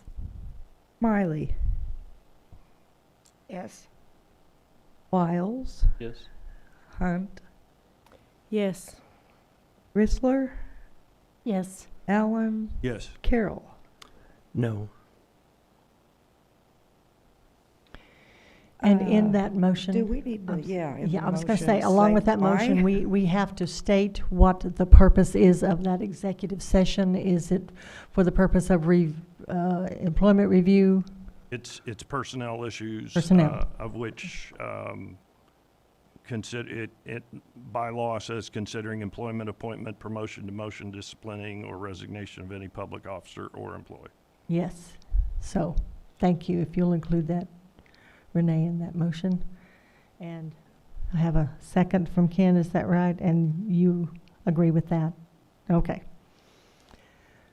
So we'll have roll call. No, we did. That has passed. So we'll move on. And so, Mindy, whenever we get to you, we just won't have a motion to adjourn. So, Carol? I wanted to thank the museum for the exhibit and the reception that they had for the Troy Anderson paintings. It was very nice. There was a good turnout. It's really wonderful, I think, that Siloam has such a talented local artist that supports the museum. His exhibits are beautiful, and I think most everybody knows who he is. Before we even had the report from Travis, I had down here to thank the city and all the crews that keeps our city beautiful, because we do look good. We're starting to come into spring. We've got the blooms coming out on the trees, and we are even going to look better as time goes on. I think the birth boxes are a wonderful idea. I think that's good. If that's is that what they're called? Okay. Baby box. Baby boxes. I don't know why I said birth. Well, baby boxes. I don't know if anybody is. I just felt tonight when we go back and forth from the directors to the public to the directors, it's just, I find it a little bit cumbersome. I don't know. That's just my point of view. I'm just expressing that. I also want to note that that is Ladies' Night Out on Thursday, and that the First Church will have a play session for the children in their area, which is moms will be able to go to do some shopping and look around and know that their children are having fun. Thank you. Thank you. Reed? Thank you, Madam Mayor. Looking forward to wonderful spring. I think the sunshine has really been a help to me. And we had a little workshop before the session this evening showing that the city is in really good shape, and we're headed in good direction. And it's kind of nice to hear that, but hear that from a source that these people don't live here. They just took in information and gave us back what was given. But to know that we're doing well and we have a bright future ahead of us, looking forward to what Siloam Springs has to offer. Thank you, Madam Mayor. Thank you, Reed. Lisa? Thank you, Kevin. I love your idea. That is what that resolution is all about. It's letting us as directors and letting the community bring ideas to us to help everybody, including our individuals with disability, our seniors, and the unborn. So thank you. That was a great idea. I had a couple of citizens come to me about, and I know I'm going to get this wrong, so please forgive me because I've never even seen this sport. Pickleball. Is that what it's called? Pickleball? So they use the tennis courts, I guess, and they say the tennis courts really aren't adequate for what they need for them to play. And they have a large group that plays in Siloam Springs, and they were wondering if we would consider adding some pickleball courts somewhere. They didn't say a specific area. I don't know if that's already been in discussion or, oh, it has, okay. So if we could like update the public about it, because I've had the same group, I think somebody in that same group said, well, call. And so I've been getting the calls. Have I missed an announcement for the mother-son dance? Don? Dawn?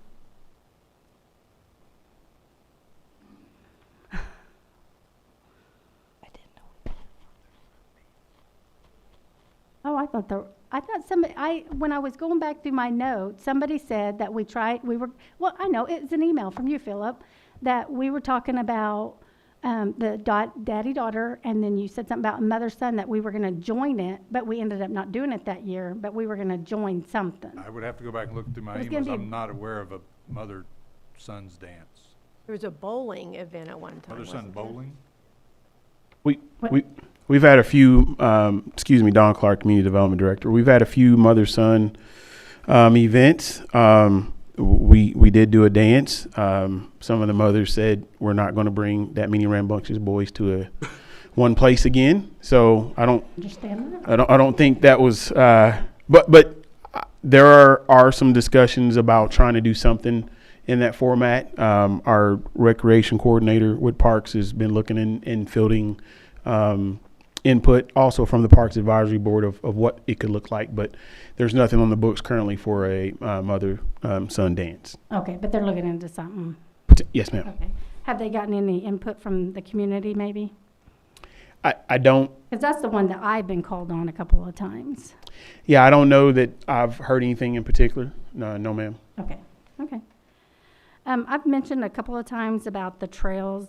We're adding more trails, and so when we add more trails, we add more, we have to have security in those areas. And one of the areas that have been mentioned to me for years, when they first put it in, is over there by Simmons, that trail. It's kind of creepy walking in there, where the woods are. And have we ever thought about adding a camera? I mean, and then we're going to the whatever it's called, the kayak park. Will we add cameras there? Do we know, is that in the plans for security? No, there's no plans on the Woka Park for cameras. And then we don't have plans. Could we possibly look, is that a possibility? Because I've had a lot of people that love to walk, but that is a creepy area. When you say help me again where the trail is that the Where first one? Heiko and Simmons, where Simmons is, there's that Heiko, and then there's that trail that goes in behind the trees. Washington Street. Oh, Washington, Bottom of sorry. the pet foods plant. It's not Heiko? Between It's Heiko, where we used to have the, between was- Heiko and Tahlequah? Yeah, Thank you. yeah. So, I don't know, just for security purposes, I mean, the wooded areas, just for the safety of the citizens that want to use those trails. Is there street lights on it now? There is, There are. but when you get tucked away like that and you're back there, it gets creepy. We'll be happy. I don't know, I don't know that, I don't know if there's power there, obviously, for streetlights. I would just caution you that if you add cameras there, you likely are going to be adding cameras on the JBU trail and every other location where there is, but we'll be happy. I think we should look at the areas that are just tucked away, that's kind of hidden. So usually the idea, you feel safe if cars can see you and see if somebody's attacking you, you feel a little safer. And I've had people concerned about, we don't have cameras around our city. And even possibly the kayak park, which I still think we should give to the state, Parks and Rec, but that's just my opinion. And I think that's it. All my other questions have been answered. Thank you. Thank you, Lisa. Betsy? So how about a mother-son pickleball?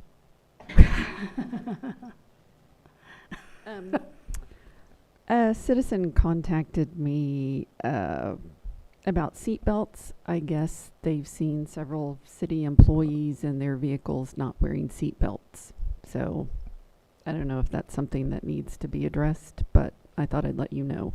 Yes, and if anybody in the city sees a city employee driving a city vehicle without a seat belt, if you can get the department name off that truck and specifically date, time where they are, or the number that's on that vehicle, and let me know, because it is a policy of the city that we wear seat belts. Okay. So probably next month or sometime there'll be a workshop to address the stormwater runoff, all of that, which was mentioned in the survey. So anybody who's watching, if you do have water issues, please make sure and let the city know so we can make sure everywhere gets addressed that needs to be addressed. Going along with the pro-life resolution, I have been going to different places. I'm making my way through. Like I've contacted the Ability Tree to find out in Siloam what resources are missing for people with disabilities and what we can do. I've got a long list of places. This week I went to the senior center and I really learned a lot. And I want to share some of what I learned. On Thursdays, and you have to be 60 years or older to go to the senior center. It can be couples, single people, whatever.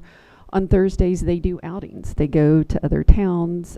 It costs anywhere from $5 to $10. Like this week, they're going to Appletown in Lincoln. Then they'll go have lunch at a restaurant and then go check out the flea market. So they put on the Senior Center Facebook page, and I've started putting it on my Facebook political page, the activities for each month. And then they also have, on Tuesdays, it's gospel singing. They have watercolor classes on Wednesdays. They have a pool table, dominoes, cards, puzzles, shuffleboard, Wii games, exercise machines. They have a lot going on there for seniors. It's just a great resource, and since COVID, they haven't had as many people using it, and I wasn't even sure people realized all the services they do offer. They offer lunch, and they ask that people get there around 11:45, 11:50, and lunch is, they ask for a $4 donation for those who can afford it. They also, similar to the city, they have a taxi service, but they don't have one. You have to be able to get in and out of the vehicle. They don't have one that's wheelchair accessible, but they will give rides to within Siloam Springs for $2.50. They ask for a 24-hour notice. And one thing that they brought up, and I know the city doesn't do either, but they get a lot of requests for it, is a lot of seniors have doctor appointments in Fayetteville, Bentonville, Rogers, other places, and none of these services will take them there. So I would just like that to be something maybe we start thinking about playing with. I know there's a lot to that, and it's time consuming, etc. But that would be a big deal to a lot of the senior citizens here, and would go along with the pro-life resolution. And yeah, if you want to follow me on my Facebook page, I'm trying to give more updates and let people know what's available and what's out there, and try to do a better job by all our people who need extra support and help. So, thank you. Thank you, Betsy. Ken?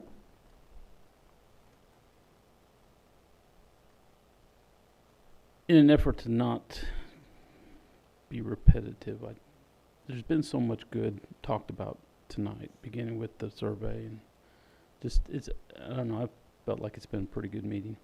So really all I'm going to say is it's just evident by the survey, by the response of the citizens, just by everything that we've been able to talk about tonight and in times past as we go forward, just how good of a place Siloam Springs is. And I know we're all glad to be here, happy that we're here, and I especially am grateful and appreciative to be able to take part like this. And I've said it before, I'll say it many times again, which I guess makes me repetitive, and I don't want to do that, but thank you to everybody. And we're just going to, progress is great, even if it's little steps, and we can't do it alone, and it takes all of us. And thank you. Thank you, Ken. Mindy? Okay. When running for the board in 2018 and again in 2022, I did commit to listen to all citizens. And since our last meeting, I've heard from a few citizens with concerns about their feeling that Siloam is maybe heading in a direction that will make some in our community feel unwelcome.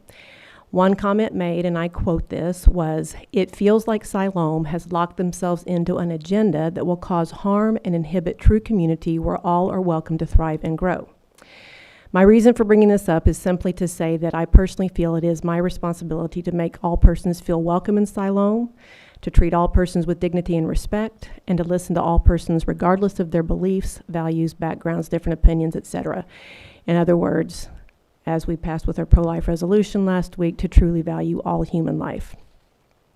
When thinking about how to put that into action, I was reminded of all of the nonprofit organizations in town that demonstrate valuing life by serving those with many various needs. And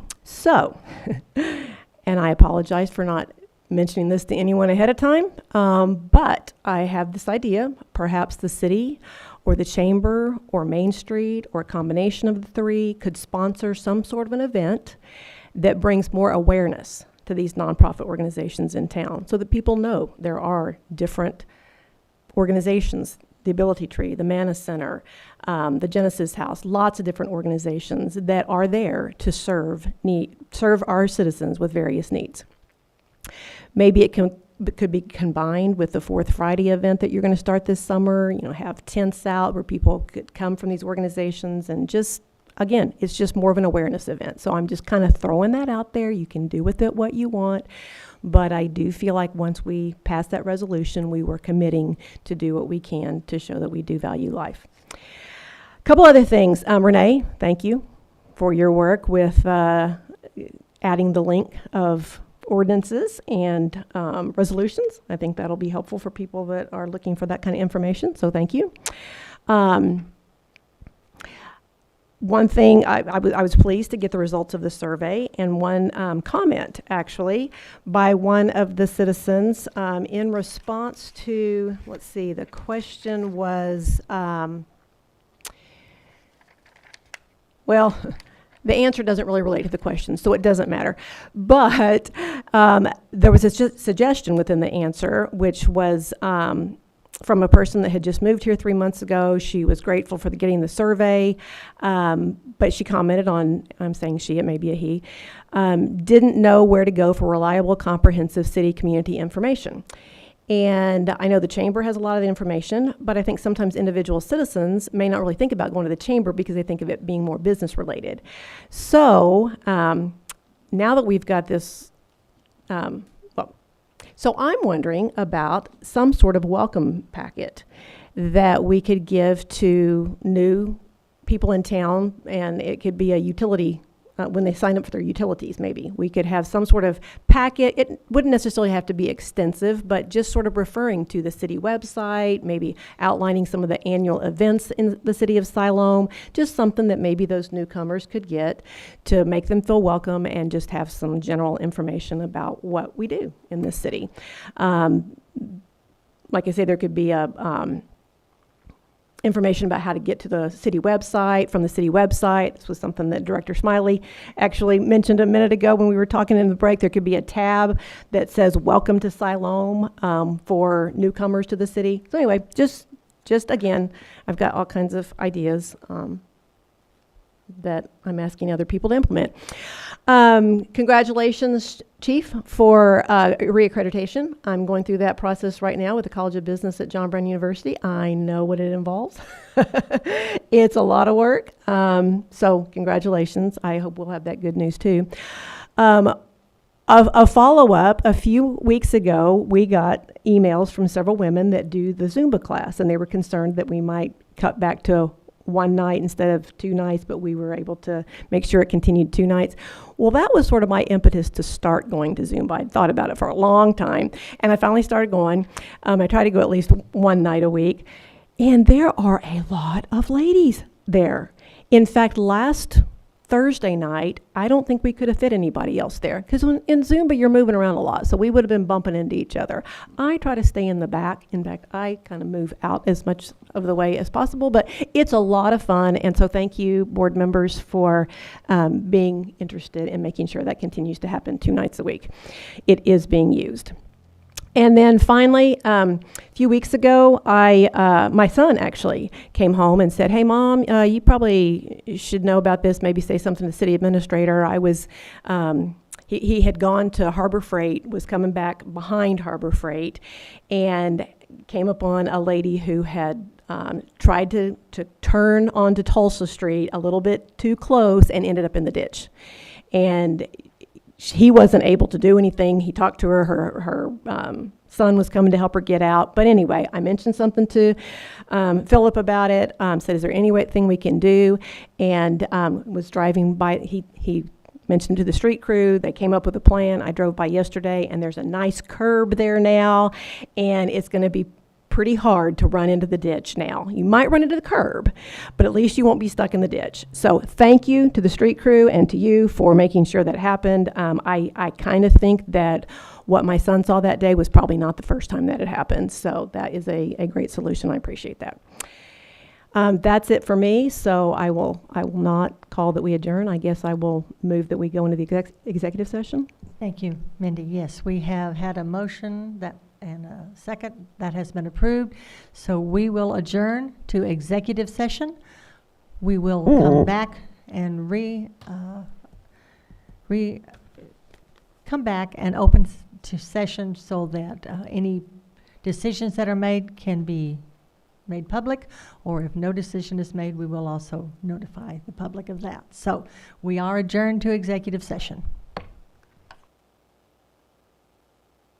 Meeting back into session following our executive session. The first order of business is Director Allen. If you would clarify for us in your motion for the executive session exactly which of those things it was we were being called into that It was the session very for. first one, which was considering employment. Employment. Thank you. And Ken, your second. Okay, so you have that. Okay. Let our city clerk.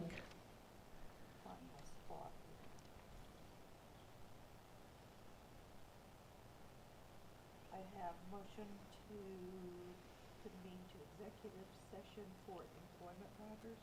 Is that okay? Jay, she has employment matters, is that correct, or can it just be employment? Okay. Okay. Employment of an employee. Yes. All right, got it. Thank you. So after executive session, I will ask if there is any motions to be made by this board.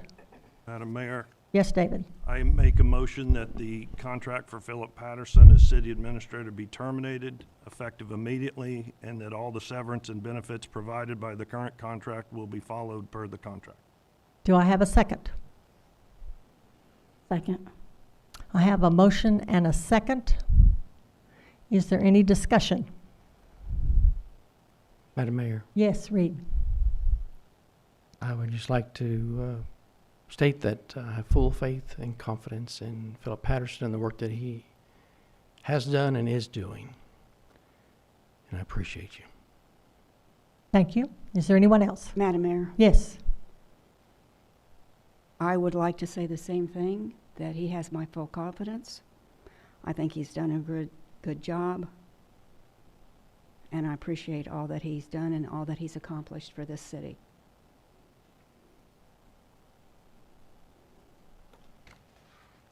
Madam Mayor, Yes.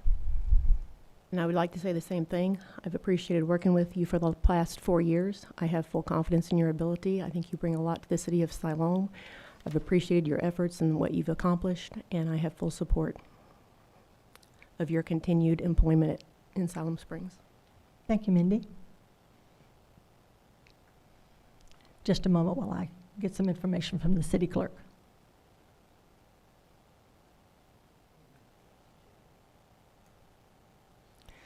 Jay, I have just one question. This kind of motion and vote, is it a simple majority or a 2/3 majority? Simple majority. Thank you. If there is no other comments,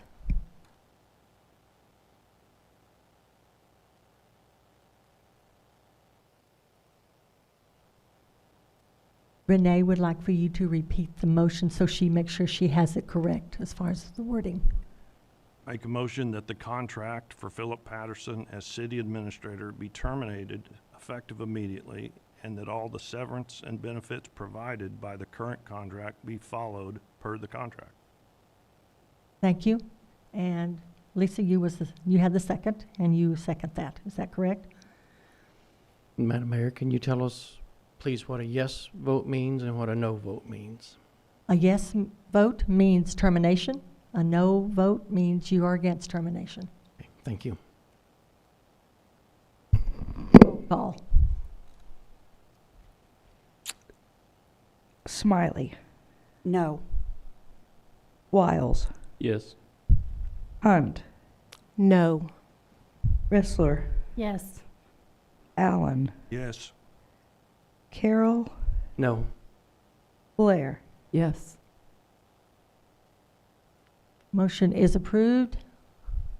Madam Mayor? Yes. I make a motion that we appoint Police Chief Alan Gilbert as the interim acting city administrator as long as he will accept it. He's shaking his head. And I believe Police Chief Gilbert is saying no, he does not want to accept that responsibility.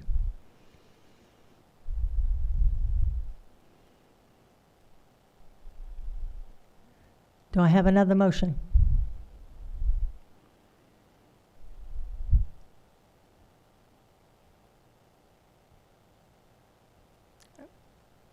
Does it have to be a city employee? I mean, no, I don't. Yeah. Acting administrator would have to be a city employee. Oh, yeah.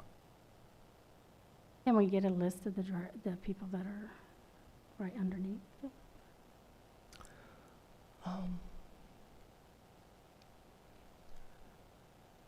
Don and Christina and, yeah, who are the? Allen, Gilbert, Jeremy, Kreiner, Dawn, Clark, Christina Patricius, Steve Gorzik, Misty McLaughlin. Madam Mayor, I make a motion we appoint or request Christina Patricius act as the interim acting city administrator. Second. We have a motion and a second to appoint Christina as the administrator, interim administrator. Madam Mayor, are we allowed to get her opinion on that before we do? Well, we'll take the vote because we have a motion and a second. If Christina refuses that, which I will contact her, and if she refuses that, then I will get with Jay and we'll let the board know at that time, and then Probably have to have a special. then we'll have to have a special session. Yes. So roll call. Wiles, Yes. Hunt,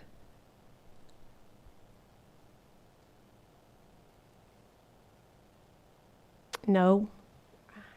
Rissler, Yes. Allen, Yes. Carol, No. Blair, Yes. Wiley. No. Motion is approved for Christina Patricius to be our interim city administrator. Is there any other motions to be made by the board? Do I have a motion to adjourn? So moved. Do I have a second? Second. We have a motion and a second. All those in favor say aye. Aye. Aye. Aye. We are adjourned.